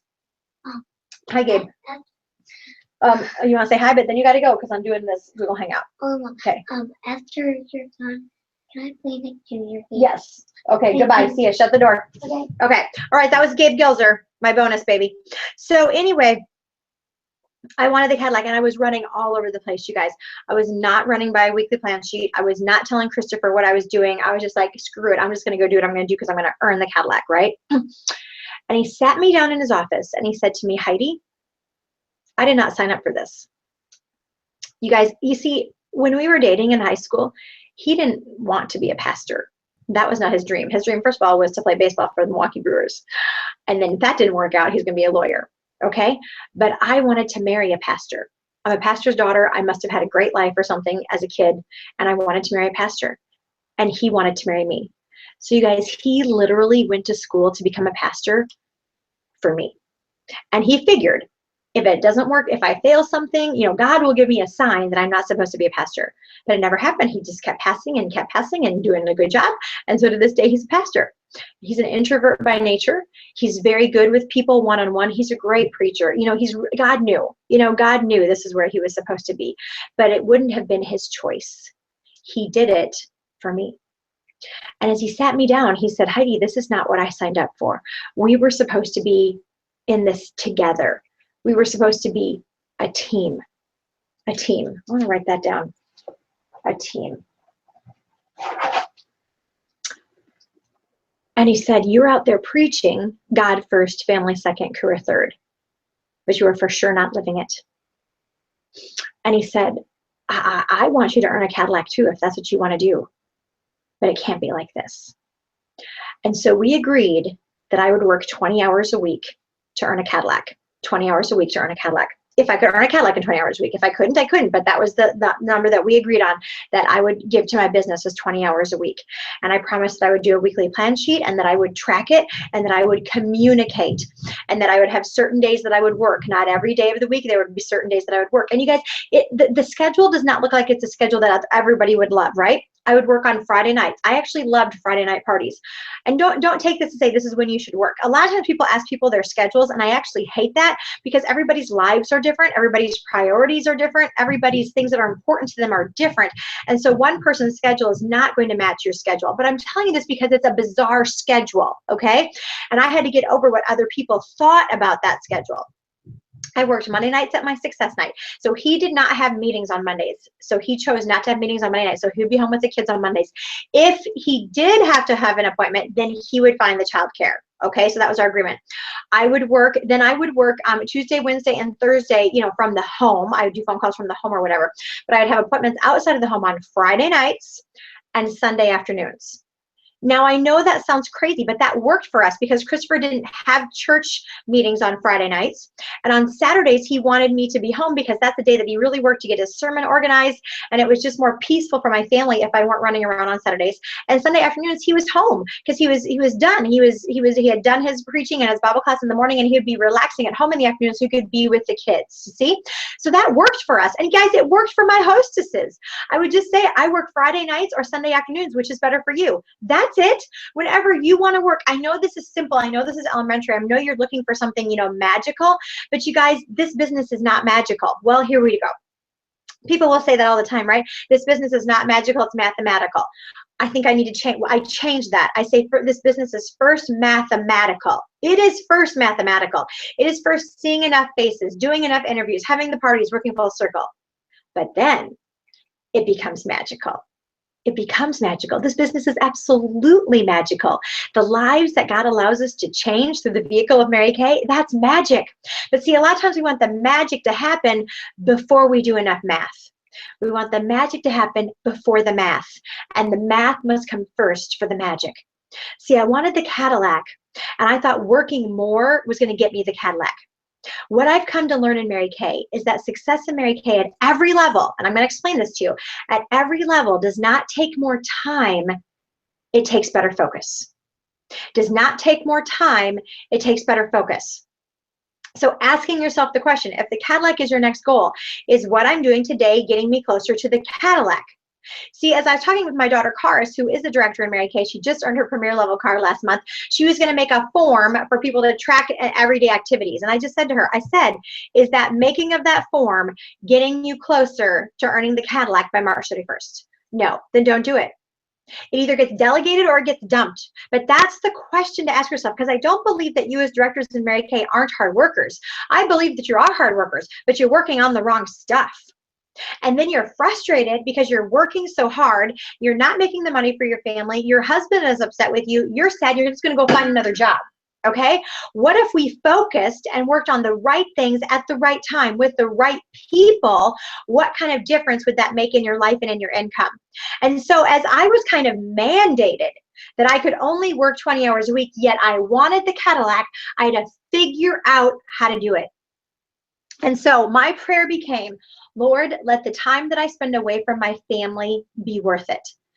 Let the time that I spend away from my family be worth it. And so I really got tight on my parties. Now it's kind of tight. I did it all right sometimes, but you guys, I had to get tight on my parties so that the time I spent away from my family was worth it. So what was I focusing on? Team members at the parties. Team members at the parties. Kitchen coaching. I knew about kitchen coaching. I taught kitchen coaching. I didn't do kitchen coaching. I didn't stand there and I didn't ask the hostess, oh my goodness, tell me who's coming today. Who do you think would be great at what I do? How about you? Yeah, no, the first time I actually did it, I remember the kitchen I was in the first time I did it. And I was already a sales director and I actually did the kitchen coaching. And she looked at me, she goes, yeah, I've been thinking about it. I wanted to fall over dead. And then at the end of the party, she signed up. I'll never forget it. And she came in with a $2,400 inventory. Shut up, because I did my job. So I started doing what I was supposed to do, you guys, what I'd been teaching, what I'd been talking about, what I'd been preaching, but what I wasn't always doing. This is what I want you to understand. Your personal parties as sales directors are the first form of new consultant orientation. The first form of new consultant orientation. If you are teaching kitchen coaching and yet you had a party and recruited someone from it and you didn't do it, they're confused. If you go into every personal party thinking, this is my first form of new consultant orientation, you're going to be a different person. You're going to be a different person. I did kitchen coaching. I did my Cracker Jack eye store. I actually asked the question. Mary Kay used to say that there's a new beauty consultant at every party. Who do you think it is? I would choke on that question. That is, I believed in my head that was a stupid question.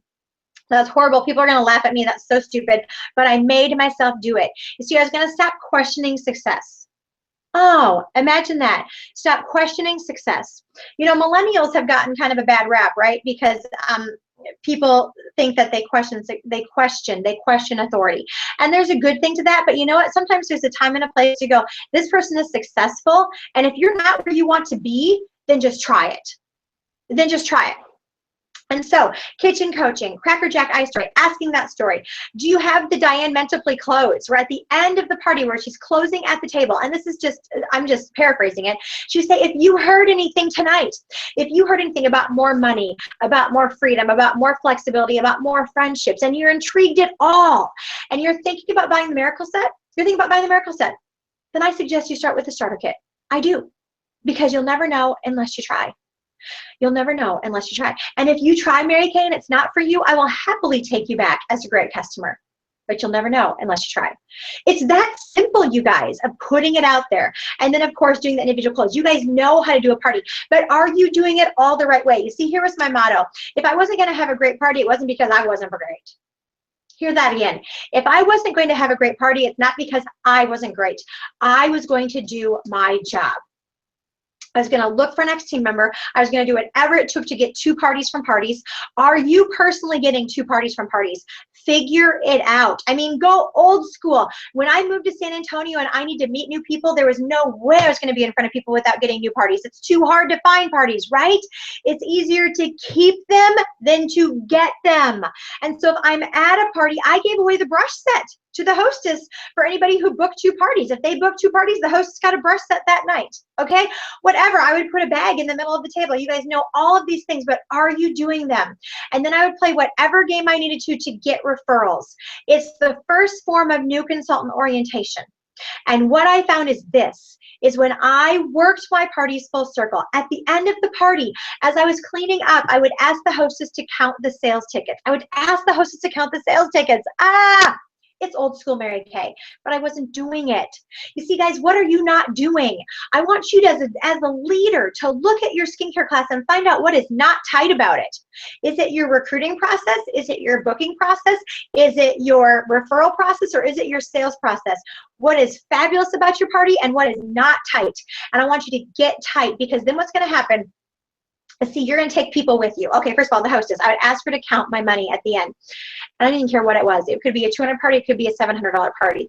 And after she counted it, I would look at her and I would say, Cecilia, thank you so much. Thank you. And be sincere. You guys calm it down and be sincere. Say, Cecilia, thank you so much because you took the time to host this party, because you opened up your home and invited your family and friends. 50% of that $300 is my profit, $150. And that $150 allows me the freedom to be able to be a work from home mom with my kids. And I just want to let you know that I appreciate you. I really do. And then I would ask her the question. I'd say, Cecilia, you're the one who did all the work today, to be honest with you, right? You got your friends and family to come. They came because of you, not because of me. They came because they trusted you, they liked you, and they wanted to be in your space. And they were willing to come to a Mary Kay party, not because I'm awesome, they don't know me, but because you're awesome. I made $150 tonight. I booked 2 parties from it. Look at all these referrals. I have 75 referrals. Is there any reason why you don't want to give this a shot to make some extra money for your family and your future? You already have a great start here, and I'd love to work with you. What would happen if that's how you would talk to the hostess instead of running out the door to get home? If that's how you would talk to the hostess and say, oh my goodness, I'll just set you up for a cup of coffee tomorrow. Why? You've just overcome every objection. Now, if she doesn't sign in there, that's when I would set up a time for a cup of coffee. And I would say, you know what, can I leave you just for a little more information? And let's have coffee tomorrow. Let's have coffee tomorrow and have a conversation about this. But you guys, you see, I would start closing the hostesses. I'd done everything. I'd done everything. I'd book. I'd done everything. You'd overcome every objection at a party. You overcome every objection at a party. Okay. So what I did was I became tight. I had 20 hours a week. I'm going to give you my 20 hours. And it's not because I want you to work this 20 hours, it's just because what worked for me. And so you can see how it worked. I did 2 parties a week. Now, you guys, I want to tell you this. I held 2 parties a week. Or if I wasn't holding 2 parties because I had extra cancellations, I had to make sure I held 8 by the end of the month. So the total had to be 8. I was a bulldog about that. If you talk to any national sales director, they were a bulldog about the number of parties that were on their books, okay? And 10 is a magic number. Don't go below 10. Okay, I would hold 2 parties and I would work them full circle. That would be about 9 hours out of the week. Okay, whoops, 6 hours out of the week, 6 hours. Okay, then my success night was 3 hours. What I would do at my success night, you guys, is that is not the place where I would bring new customers. I want you to hear me on this. Mary Kay actually had no facials at her success nights. Now, I'm not saying that you shouldn't have facials at your success nights. I understand working smarter and not harder. I understand being able to do both and, okay? And I think you can do both and. But my problem with having new customers at success nights is that I don't get to build a relationship with them. It's harder to get referrals. It's harder to book them, and it's harder to recruit them. It's harder to, build a relationship because I'm not with them the whole time. I, as the sales director, am in charge of the success night. They don't get my personal attention. Relationships matter. What I would use my success nights for were my personal guests who had already held parties. And I would simply tell them, you know what, you were a great hostess for me. I would love for you to come see what I do. And also, I need to train. And so I can't count on my consultants to bring guests. And so if I'm training, I really need a warm body there for me to help me train. You know what I'm saying, you guys? So I would invite personal guests every single week, and I would use it as a layering tool, but they would not be new customers, okay? What that really built my business here in San Antonio, you guys, you build the relationship. I would hold a facial with her. Then she would book a party with me. Then she would come to my success night as my model, and then she would sign. And then we would do it all over again. It was a process that I would have. Oh, I need to write that down. I want to share that with you too. Okay. All right. So anyway, to earn that Cadillac, I would have 2 full circle parties a week. My success night with my guests who were being layered. That is 9 parties. 5 hours of personal growth. I know that sounds crazy, but I included that in my time of working for the week. That would be now this Google Hangout. That would be your area call that you're doing. That would be some reading, okay? You can I included that. Now, I do this above and beyond now. I mean, I work more than 20 hours a week now. But at this point in my business, I could only work 20 hours a week. And so 5 hours was personal growth. Are you kidding me? That's the most important time in your life, you guys, is your personal growth. When I would have struggling directors and I would ask them if they're reading anything, they would say, nope, I don't have time to read. I just have time to get bookings. Wrong. Exact opposite. You read first, booking second. Grow yourself first, that you gain the confidence to grow others. Okay, just know that. And then I would have 6 hours left.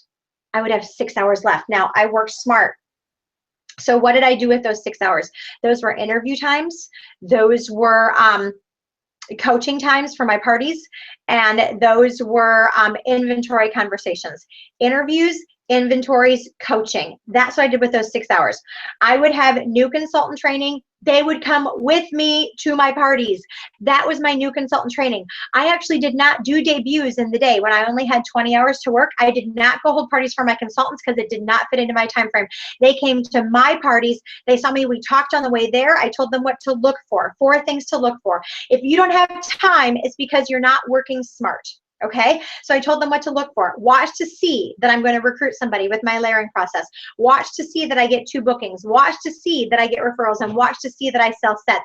You will be tight at your parties. You'll be a master at your parties because you're bringing someone with you every time to watch you. And so I would just schedule them. When you have parties on your books, you can schedule them just like you're going to book something. Okay, so I want you to watch 2 of my parties. This week I have this week I have this. Which is better for you? You're coming with me. Then on my way home, I would ask them to evaluate me, to tell me what they saw. What did they learn in those 4 areas? You guys, I didn't have to hold debuts. And debuts are great. I love debuts. There's certain reasons to get in front of their family, their friends, to be in their space. I get that. But at this point, I only had 20 hours in the week. Now, as I was getting my personal booking going and I was doing great at that, sometimes I would schedule one of my 8 parties that I had for the month would maybe be a debut. So it'd be 7 personal parties and a debut, right? You just got to know where you're at. You see, one of my national sales director used to say, a top director can change on a dime. A top director can change on a dime. That means she's running with people when there's people running, but when the people stop running, you pick up your personal business quickly. Okay, so that is how we earned the Cadillac, you guys. 9 months later, we earned the Cadillac. After trying forever and forever, 9 months after putting this into place, we earned the use of a Cadillac. Okay, now, don't you wish it was just a happy story from there? That you just earned the Cadillac and it's all super and it's all fabulous and it's all great. That's not what happened. About 2 years later, I had earned the Cadillac. I was in a unit club, but I wasn't a $500,000 or a top director yet. And like all of a sudden, my production dropped from $15,000 to $18,000 a month to $5,000 a month. I say all of a sudden. I was tricking myself.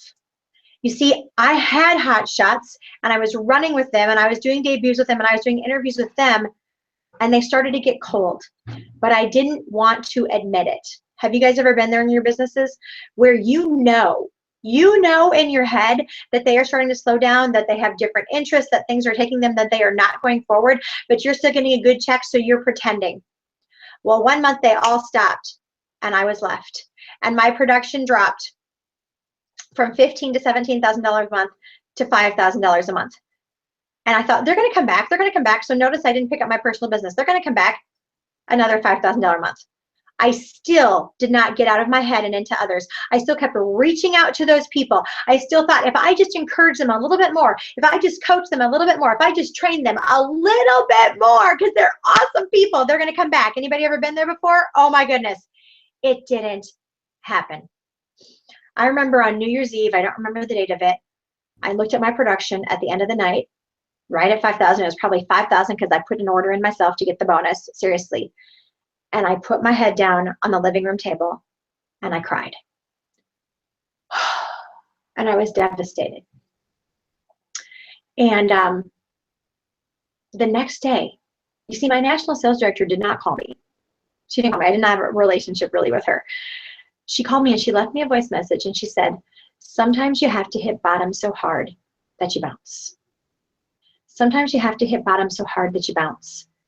And that one voice message, I'll never forget it. I'll never forget it, because it meant that she still believed in me and that she believed I could do it. I was just going through a rough time in my business. You see, we all go through rough times in our businesses, you guys, and I needed to own up. So I was paying $900 on a Cadillac at that point. And when your production is 5,000, it means your paycheck is about 1,500, and you're paying $900 on a Cadillac, that leaves nothing as a paycheck. And I had to confess to myself and to my husband, come clean about it, and either make a decision to turn in the Cadillac, and if you turn it in, you don't get to earn a Cadillac again for 2 years because you break a lease, or I was going to get back to work. You see, as we talk about limiting beliefs, you guys, about the Cadillac, some of you have limiting beliefs. And if we were doing this live and interactive, I would ask you what those limiting beliefs are. But from what I've talked to people about, they range and everything. It's like it takes too much time to earn a Cadillac. I just showed you that I did it in 20 hours a week. I don't know what you'll do it in, but I did it in 20 hours a week intentionally. Intentionally. You may think that it's too hard to earn a Cadillac.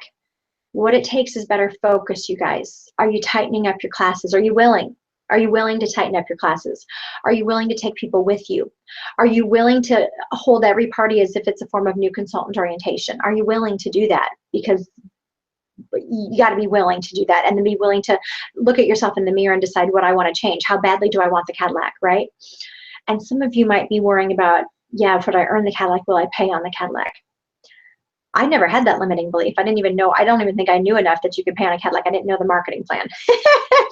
So, but I paid on a Cadillac, you guys. You know what? I would say it's better to pay on a Cadillac than to never have a Cadillac at all. And see, this is part of my I story now. And I learned a valuable lesson through that. You see, Barbara Sundin, the #1 national in all of the world, paid on a Cadillac and then turned in a Cadillac. Senior National Sales Director Cindy Williams turned in a Cadillac. Most of you don't even know that about them. That's not part of their accolades, but it is part of their story. And see, I take those stories and I gain confidence through them, because you know what? Successful people have troubles. Listen to this. Problems are the common thread running through the lives of great men and women. Problems are the common thread running through the lives of great men and women. Adversity is preparation for greatness. If you're so afraid of adversity, of what could go wrong before you even earn the Cadillac, then you're never going to be great. Because you know what? You tell yourself that you want to be a national sales director, and you watch Cecilia and you watch the nationals on the stage at leadership and at seminar and at career conference, and you want that, but you're not willing to throw your heart over the line to get to step 1 to earn the Cadillac. And so I want you to know I paid on a Cadillac and I lived through it. I paid on a Cadillac and I'm better because of it. I paid on a Cadillac and I can understand people who are paying on cars and walk them through that. And it got me determined to go out there and work my own personal business again instead of counting on others when they weren't willing to do what they said they wanted to do, to go find my next offspring sales director. Because I paid on a Cadillac, it forced me to get back in the field and stop being comfortable with a unit that was just producing that. God knew what I needed. I needed to be shaken up and to get out there and to do something better. And from there, bronze medaling to gold medaling every month for the next 6 months is how I found my next offspring sales directors and went on that next year to do $500,000 and to do the trip. Adversity is preparation for greatness. You know, with these limiting beliefs, you guys, get them out. Get them out. If you have a limiting belief about yourself, the first thing is to stop pretending that it's not there, okay? People do that in Mary Kay because we want to be positive, and I understand that, and we don't want to be bringing people down, but there is a time and a place to get out your limiting beliefs. And so what it is, it's just whatever your next step is in Mary Kay, and you are, I'm going to find mine for you, and you are worried about it or you don't think that you can do it, it means that you have limiting beliefs. So for you, that could be the Cadillac. For you, it could be hitting bonus. For you, it could be earning the trip. For you, it could be becoming a national sales director or an inner circle national sales director, whatever it might be. But it's so important to like seriously purge yourself of your limiting beliefs. Purge it, get it out. And you need to get to 5. You need to get to 5. 5 is a magic number because on the 5th one, you're really going to dig deep and you're really going to allow yourself to get that out. Okay? And you'll have limiting beliefs at every level. At every level. It's not something that goes away. The limiting beliefs will change. Once you earn a Cadillac and are excited about that, you're not going to have limiting beliefs about the Cadillac anymore, but you might have limiting beliefs about something else. Okay? Here are some of my limiting beliefs that I worked on at the beginning of the year. I can't have a massive movement again. I can't have a massive movement in my national area again. That's a limiting belief. I'll be a mid-level national area forever. Literally, we're in the middle of all the nationals. And so that's a limiting belief I have. We haven't moved forward in 4.5 years. We haven't moved forward in 4.5 years. Limiting belief. I can't be an inner circle NSD and do it my way. Last limiting belief. I'm not selling the dream enough for others to want to be a national sales director. Now, those are limiting beliefs. You want to get them out. You want to acknowledge them. Otherwise, they're just running around in your head. You know, what's your limiting beliefs? When we get off this hangout, don't answer the phone. Don't do a text. Go take care of your family if you need to for a minute, and then go back and make your limiting beliefs. But then you want to make your power statement. See, limiting beliefs for you are to purge, and then maybe to use as training, not to keep them and look at them again. Okay, I'm only looking at these again because I'm training you with them. But to get them out.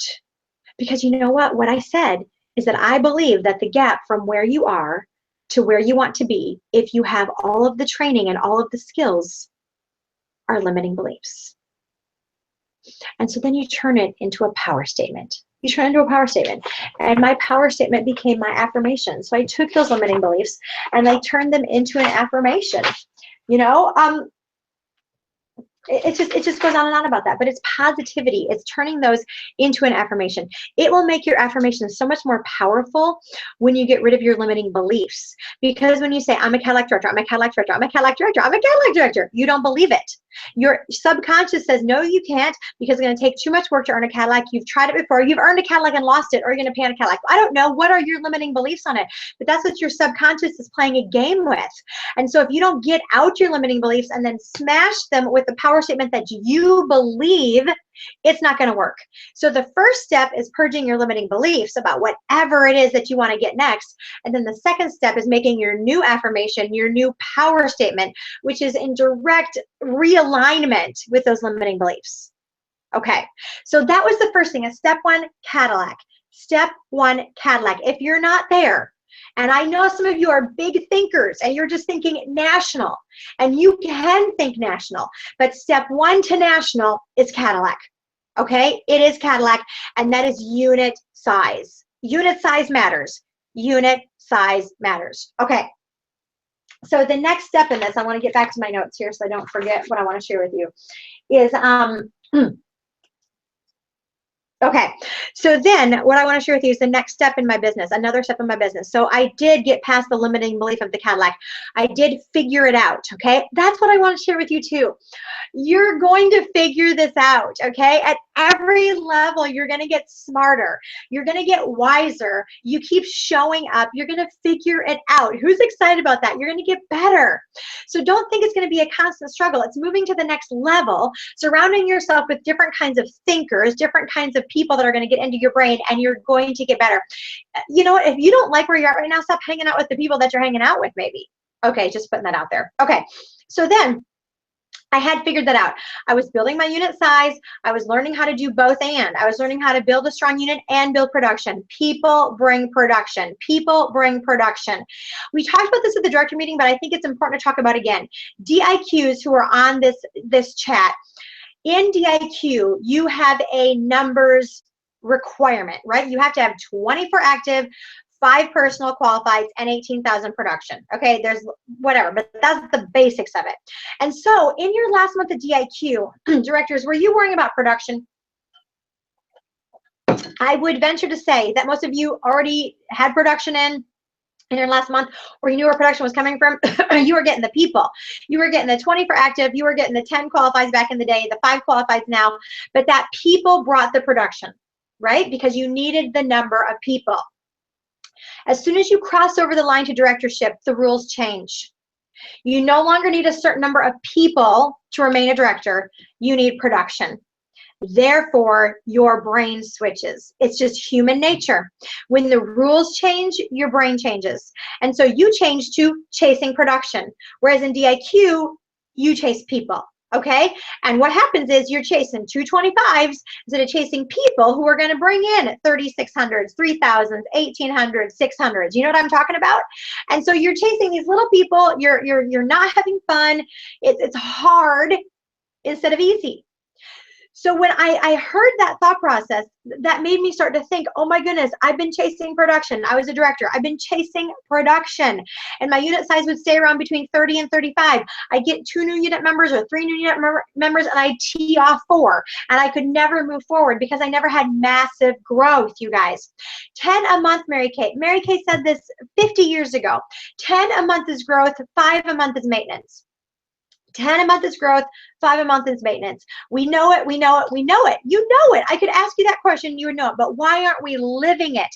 Because it seems too hard. It seems too hard. You look at your unit and go, there ain't nobody doing anything, Heidi, and I can gold medal all I want. I'm still not getting anybody. Because we need to change our thought process. Change your thoughts, change your words, change your actions, change your results, change the world.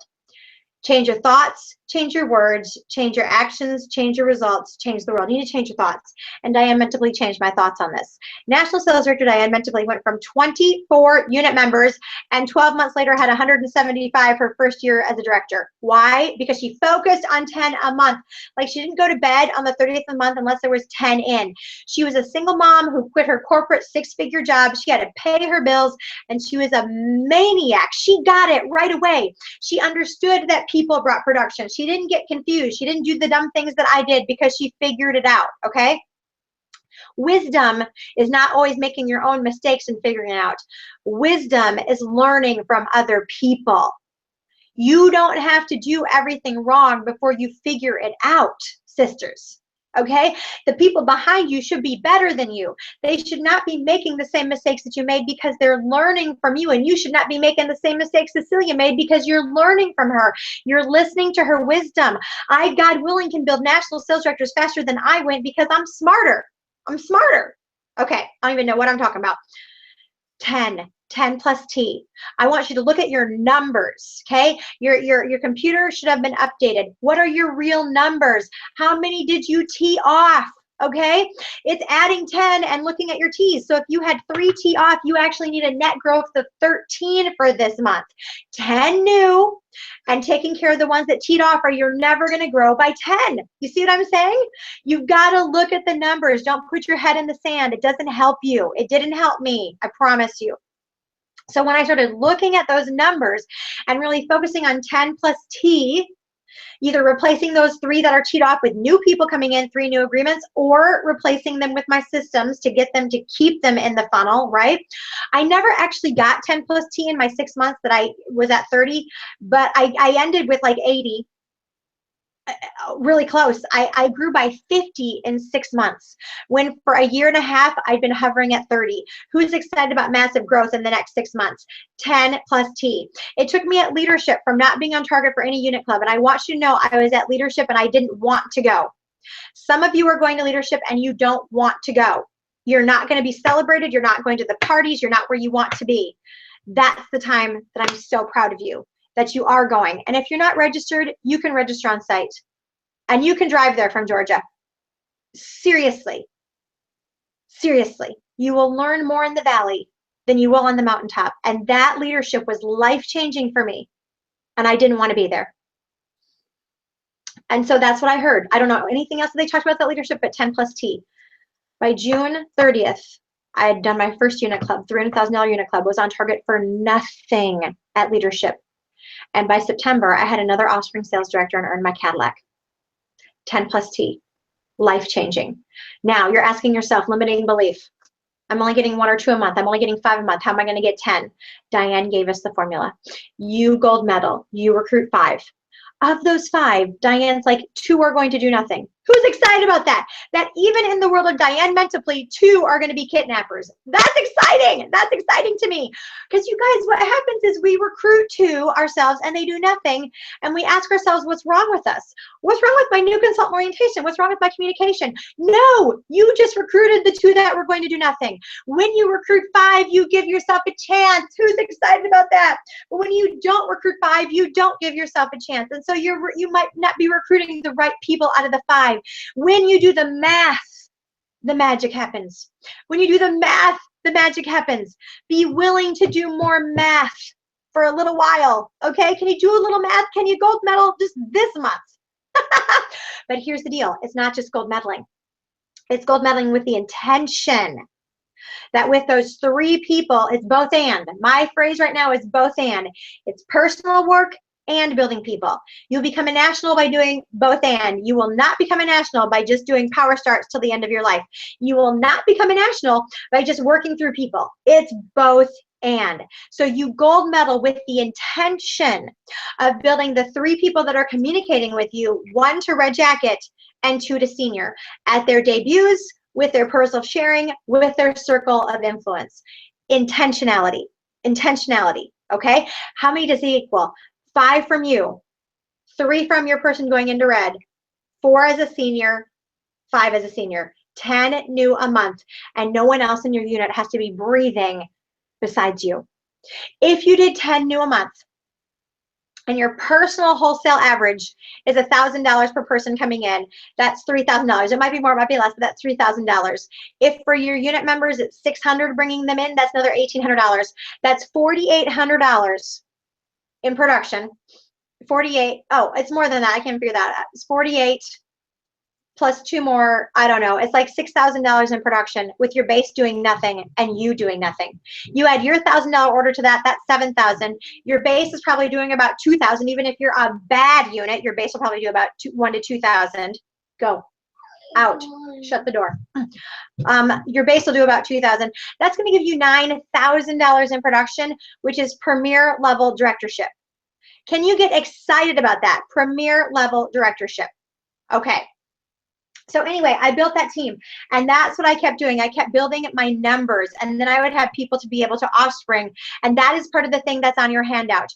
You can go from a unit of 24 to 100 by doing that, and that is showing you the money on there, okay? That broke it down to show you when you do 10 new a month from a brand new unit, what is required of you? It's 8 to 10 parties a month. At the bottom of that page, you will see that. 8 to 10 parties a month. There's 3 components of this. Okay, gold medaling personally with the intention of building your unit size by 10. That will give you that income. Shut the front door. Are you super excited about this? Like premier level, like that's money. You see, people, one limiting belief for you is DIQs, or a limiting belief for your people, you guys, is that they can't make enough money right away as a sales director. That list shows you a $50,000, I'm pulling it up right here. That list shows you a $50,000 paycheck your first year as a sales director. Do you see that, you guys? Get excited about that. But what is it contingent on? It's at the bottom of there. Okay, 8 to 10 personal parties a month, a personal gold medal, and 10 new unit members. And the more you do that, it builds upon itself. If you would see Diane Mental Place first year, the first couple of months, it would be like 9 unit members, 10 unit members, 12 unit members. And by the end of the year, because she had created momentum, which is magical, she had found DIQs and new directors and car drivers. In May and June of that month, they were recruiting 30 to 40 people, right, you guys? But it takes that intention that you are willing to go out there and make things intentionally happen to create that magic that happened to Diane. They finished the $600,000 unit club their first year. If she would have had a national, she would have had a mentor, they would have done the trip. She just didn't understand how to figure out that math at that point yet. Isn't that interesting? If she can do it, you can do it. And now you learn from her. Now, okay, what the other thing I want to show you with this, since we're on this right now, the math is the magic. If you look at that second page, I proved it. Now it's your turn. There's my actual 1099s from all of my years since I started Mary Kay.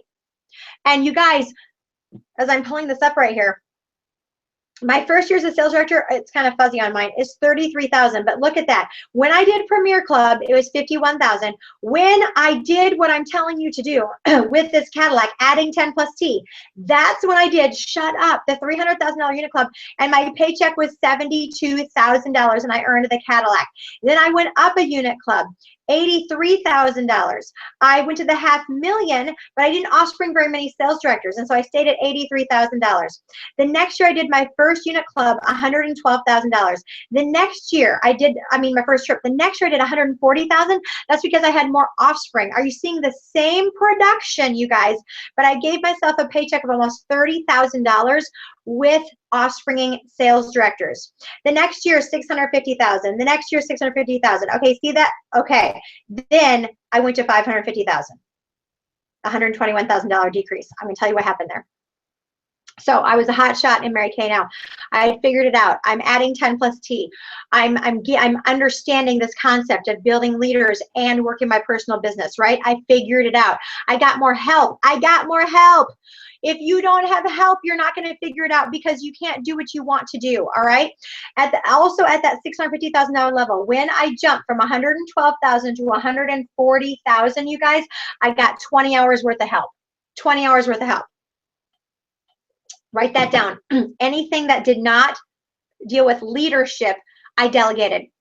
So just so you know, at that where my paycheck went from $112,000 to $140,000, I got 20 hours worth of help, and I worked 30 hours a week to get to that $650,000 unit club. And so my entire staff worked 50 hours a week. I worked 30 of it. My staff worked 20. You see what I'm saying? When I jumped, you see the $132,000 jump? I went from 132 to 168 to 216. I upped my office help and my own personal working. At that point, I was working 40 hours a week when I went to the 178,000 to 216,000, and my office help was working 30 hours a week. So that's still a 40-hour work week when I went to be a national sales director. So that's what I think it does take to be a national or $1 million director, is 40 hours of intentional work, okay, with people. Anything that did not do with leadership, I delegated. And then my office help went to 30 hours a week, okay? So to look at those paychecks. All right, so at a point in my business, and I shared with it just a little bit at the director meeting, and I know you guys listening to one person talk for any amount of time without interaction is not cool. So I apologize for that, and thank you for staying with me, because this is tough to do. I so wish I could have been with you in person. I so wish we could have had conversations and you could share your limiting beliefs and you could make your power statements. It's such a powerful, powerful exercise to do. Okay, 2009. We're living in San Antonio, Texas at this point. We are 2 people away from finishing our national area. I'm an elite executive. I'm a hot shot at seminar. I think I'm all that, right? Our national area song is "We're All in This Together," right? It is High School Musical. I'm on top of the world. We are going to finish up this national area. I'm going to become a national sales director at the age of 39, before I was 40. So excited about becoming a national before I'm 40, right? When I come home from seminar, within 6 weeks, 5 directors quit. Within 6 weeks, 5 directors quit. And you know what? I should have known. There were signs. Like, as I told the directors on Thursday, one of my directors had become a passion party consultant. Like, seriously, she had her red Mary Kay car and she had a passion party bumper sticker on it. Oh my goodness. Seriously, that was some of the people that I had on my in my area. But I thought I was ready to become a national. In 6 weeks, 5 directors quit, and I was devastated. I was physically ill.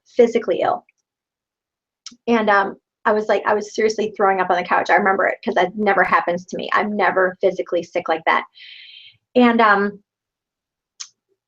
National Sales Director Terry Schaefer was having an event in San Antonio. She was having a guest event and a speaker come in, and I wasn't registered for it. It was November. And she called me up and she said, Heidi, you're not registered for this. You know, I was the #1 director in San Antonio. She goes, I really want you to come. And I said, Terry, you know what? I've got an appointment that night. I'm just not going to come. I lied to her. I didn't have an appointment. I just didn't want to show up, right? I didn't want people asking me when I was going to become a national.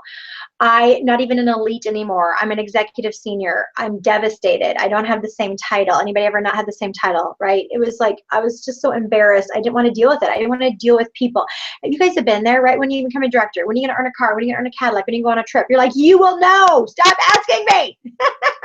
It'll be on my social media accounts. You will know when it's done. But you guys, when your mentor calls you on something, listen. It's hard.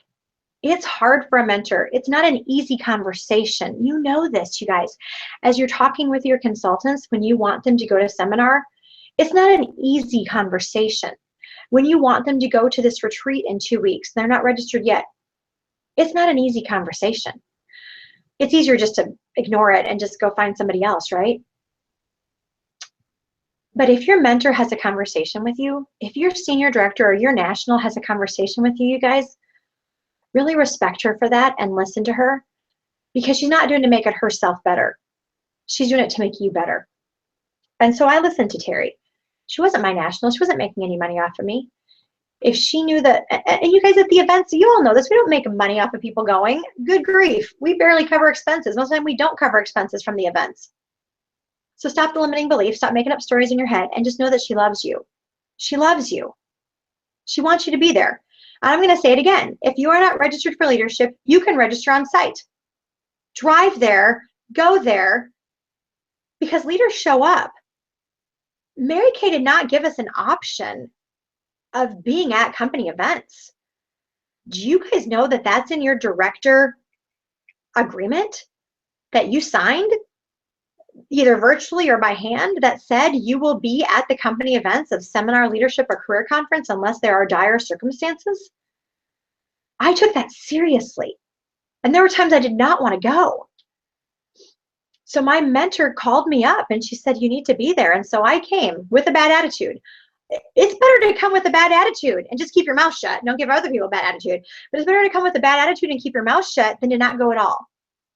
And I walked in the back late because I didn't want anybody to talk to me with a bad attitude. And Julius Henderson spoke for hours. He spoke for hours. And the only thing I heard was, don't let somebody else steal your dream. Don't let somebody else steal your dream. And you guys, I'd been so letting those 5 people who quit on their Mary Kay dreams steal my dream.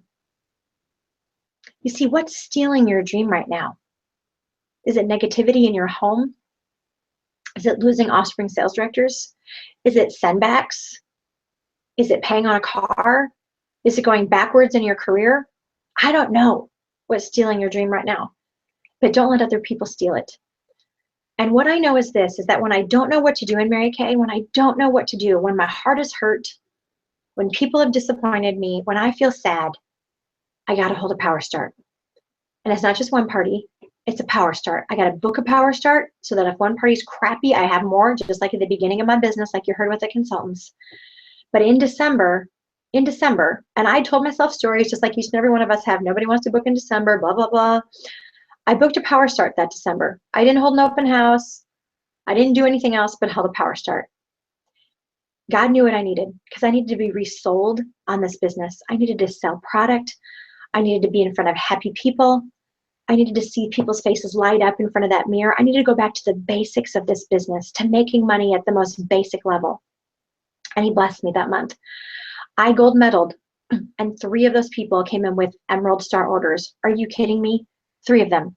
My personal team that month did $20,000 in production. $20,000 in production. My personal team has never done that ever since. That's my biggest personal recruiting check to this day, over $3,000. And I was back. My heart was healing. You know, because I actually made the conscious decision not to mentor people, you guys. I said to myself, I will keep being a Mary Kay. I will be a top director, but I don't want to mentor people. I said that because it hurt too much. And what that power start did for me is it helped me heal. It helped me remember that there were people out there who did want more, and that I couldn't do this business without mentoring. I couldn't do it. It wasn't in me. I had to play that part in this business. And so I was excited. I was back. I was healing. And then my husband that January, this was December, that January gets a call from a church in Wisconsin that says, we would like you to come be our pastor. Not just in Wisconsin, not like in Milwaukee or Madison or a big city. No, the village of Oakfield, St. Luke's Lutheran Church in the village of Oakfield. And I laughed and I thought to myself, we are not going there. I love San Antonio. I love San Antonio. I felt so blessed to live there. And Christopher was talking to me and he said, Heidi, I think God wants us to go to San Antonio. And I said, I don't know what God you're talking to, but my God says to stay in San Antonio. Well, as you all know, his God went out. And on March 1st, we moved to San Antonio. And it was 85 degrees as we're leaving the gas station in Texas. I'll never forget this, 85 degrees. And we get to Kansas City where my sister Carrie lives, and it's a blizzard. In my pink Cadillac, like you guys, without 4-wheel drive, without snow tires, haven't driven in snow in 14 years, slipping all over the place, going, I can't believe this. And then after we left my sister's in Kansas City, we were going to Wisconsin to stay at my other sister's house who already lived in Wisconsin. And I was feeling funny. Some of you heard the story on Thursday. I'd only felt funny that way 3 times before. And literally on the journey from San Antonio to the village of Oakfield, 1,100 people, where I didn't want to go in the middle of a blizzard, I found out that I was pregnant by surprise at the age of 38 with baby number 4. And I was mad. I was angry. I was mad about everything. I was mad about moving from the home that I loved. I was moving from the prestige that I loved. I was moving to a little town in a place I didn't want to live. I was leaving my friends, and I was pregnant. I was 38. I felt so old. And I know other people have babies at that age. I get that, but in my brain, it didn't feel that way. I had a daughter in high school. I had a son in middle school. I had another daughter in grade school. I was moving to the next part of my life, right, you guys? I was so excited about the future. I had done my power start again. I got my energy back. I was ready to go. And I was thrown for a loop. I was just thrown. I was thrown, and I was angry. And I was sad, and I stayed that way for like 3 months. I didn't want to go warm chatter. I didn't want to go meet people. And then I was in requalification for Cadillac. I ended Cadillac requalification. I moved March 1st, ended March 31st. I earned my Cadillac. I had a great unit. But you see, 4 kids didn't fit into that Cadillac. And so I had to take the cash option instead. And I still remember looking out my window, the flatbed coming to my home and taking that Cadillac away. And I thought to myself, I'm good in Mary Kay, and now I don't even have the Cadillac to prove it. Now nobody even knows that I'm good in Mary Kay. You guys, you see, lessons I learned in that time is that God's timing is always perfect. He's never early. He's never late. He's always on time. And that fall before, when I was 2 away from becoming a national, I thought I was ready. But God knew differently. He knew I needed to be humbled, to be a better leader. He knew that I had too much pride in that symbol of the Cadillac, that I needed to not drive that for a while. He knew that I was comfortable in my big training center in San Antonio with all my offspring sales directors there, that I had a great customer base. I could book anybody I wanted to with a party anytime I wanted to. He knew that I needed more empathy. He knew that I needed more lessons to be a better leader. Did I know that at the time? No. It was very painful. I had to do the things I didn't want to do. I needed to book people I didn't know how to book.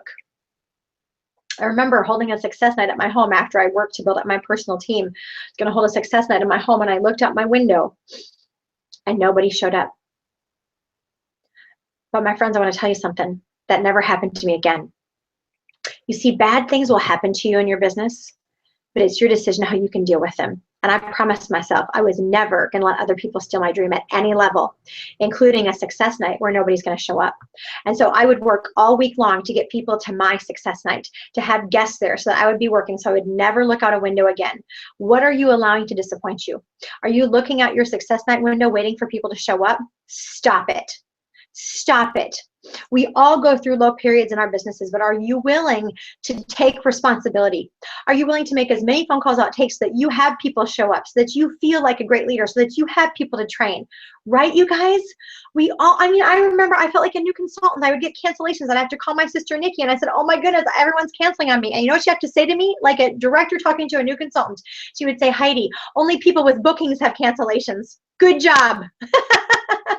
Only people who are working get no's. Good job. I needed to be built back up. God knew.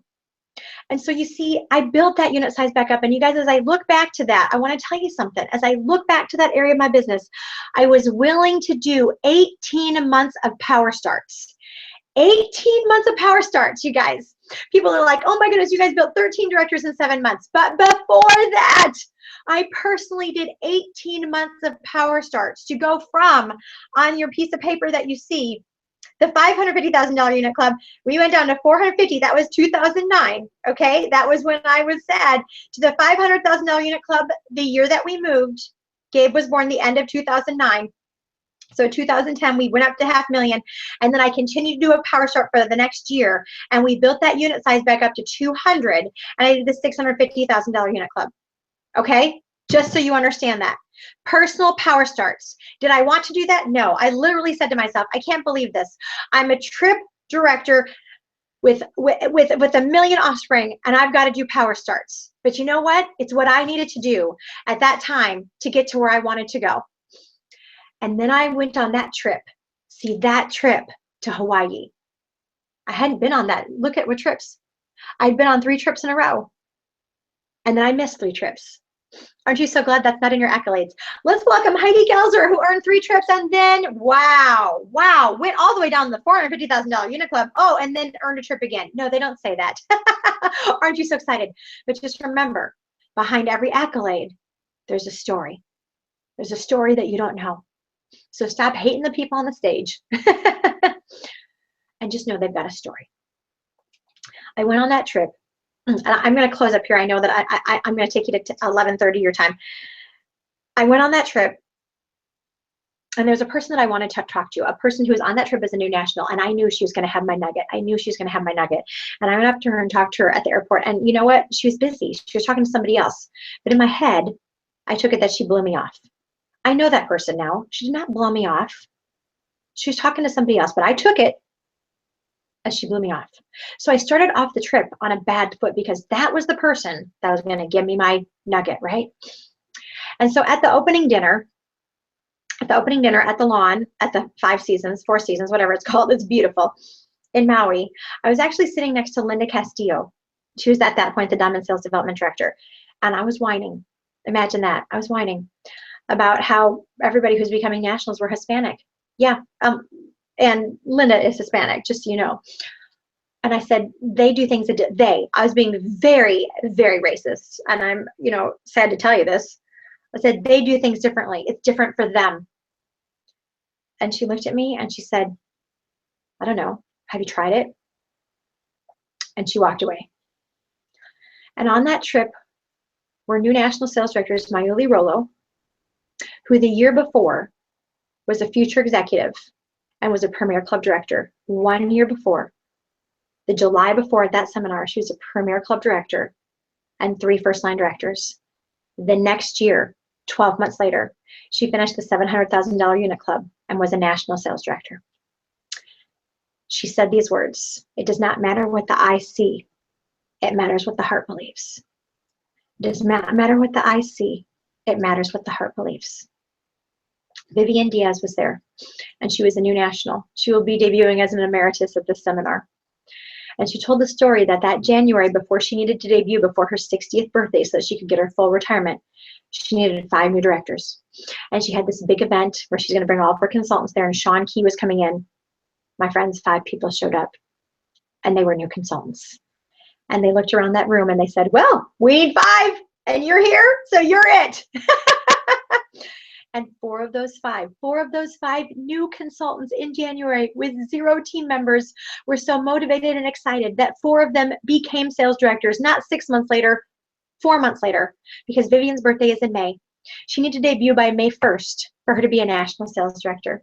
And 1 former director came back to be a part of the win. What she taught me was people don't have to be in Mary Kay forever to be a sales director. They didn't have to have my journey.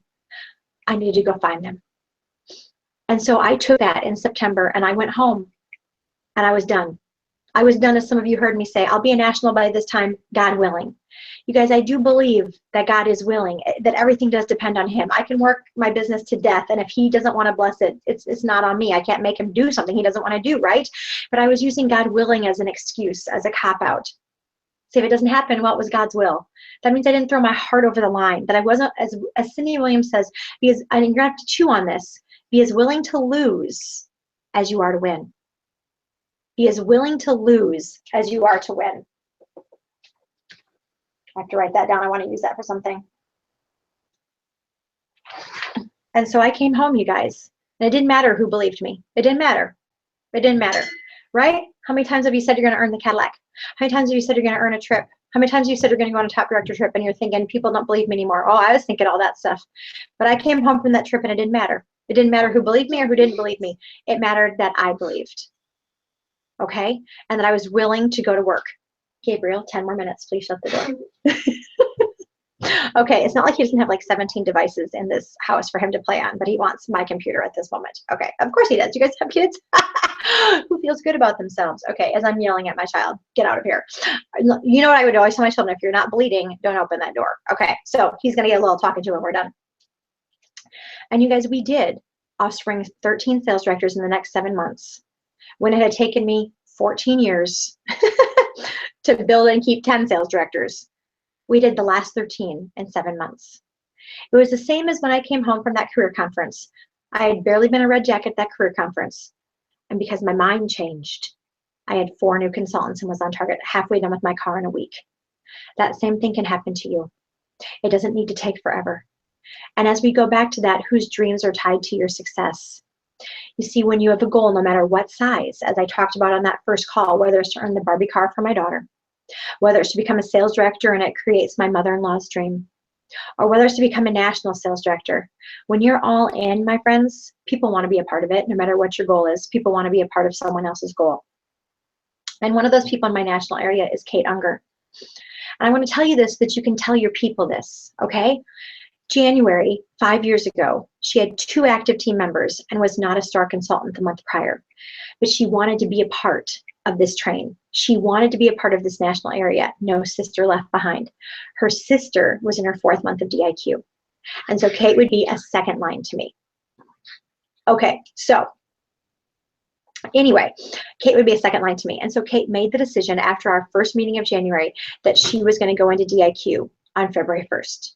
And she worked, and she sold, and she held parties, and we held interviews, and she did it. In fact, she needed 5 signed and active on January 31st to finish her sister's unit, to help finish her sister's unit, and for her to go into DIQ herself. And she did it. She did it.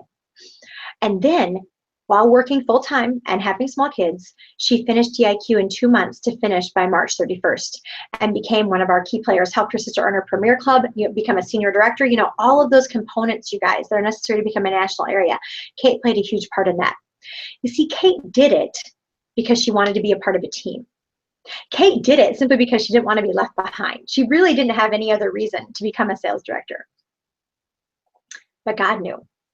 God knew. You see, Kate's mom had been diagnosed with cancer years earlier and she was in remission. Well, that summer, their mother, who was in her 50s, the cancer came back with a vengeance. In May, Kate was able to quit her job at the university to be able to be a Mary Kay director full time.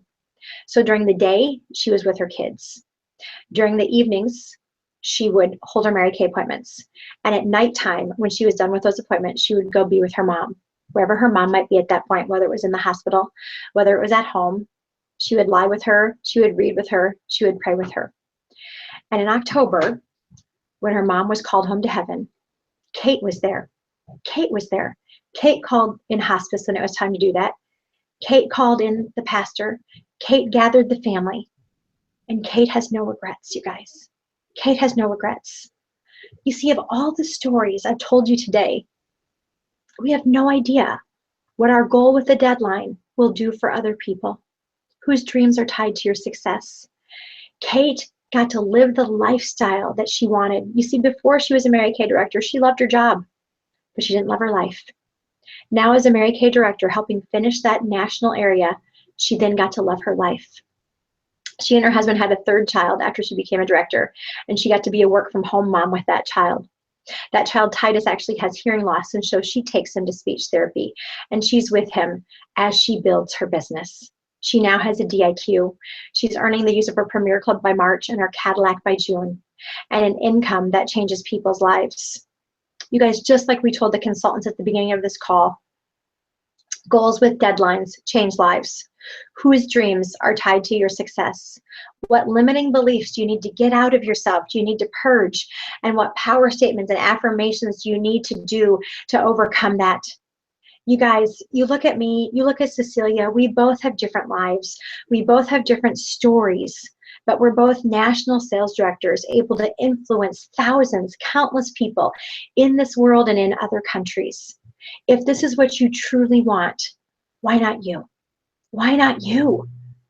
Oh my goodness, Mary Kay used to say this all the time. Success in Mary Kay is not for the chosen few, but the few who choose.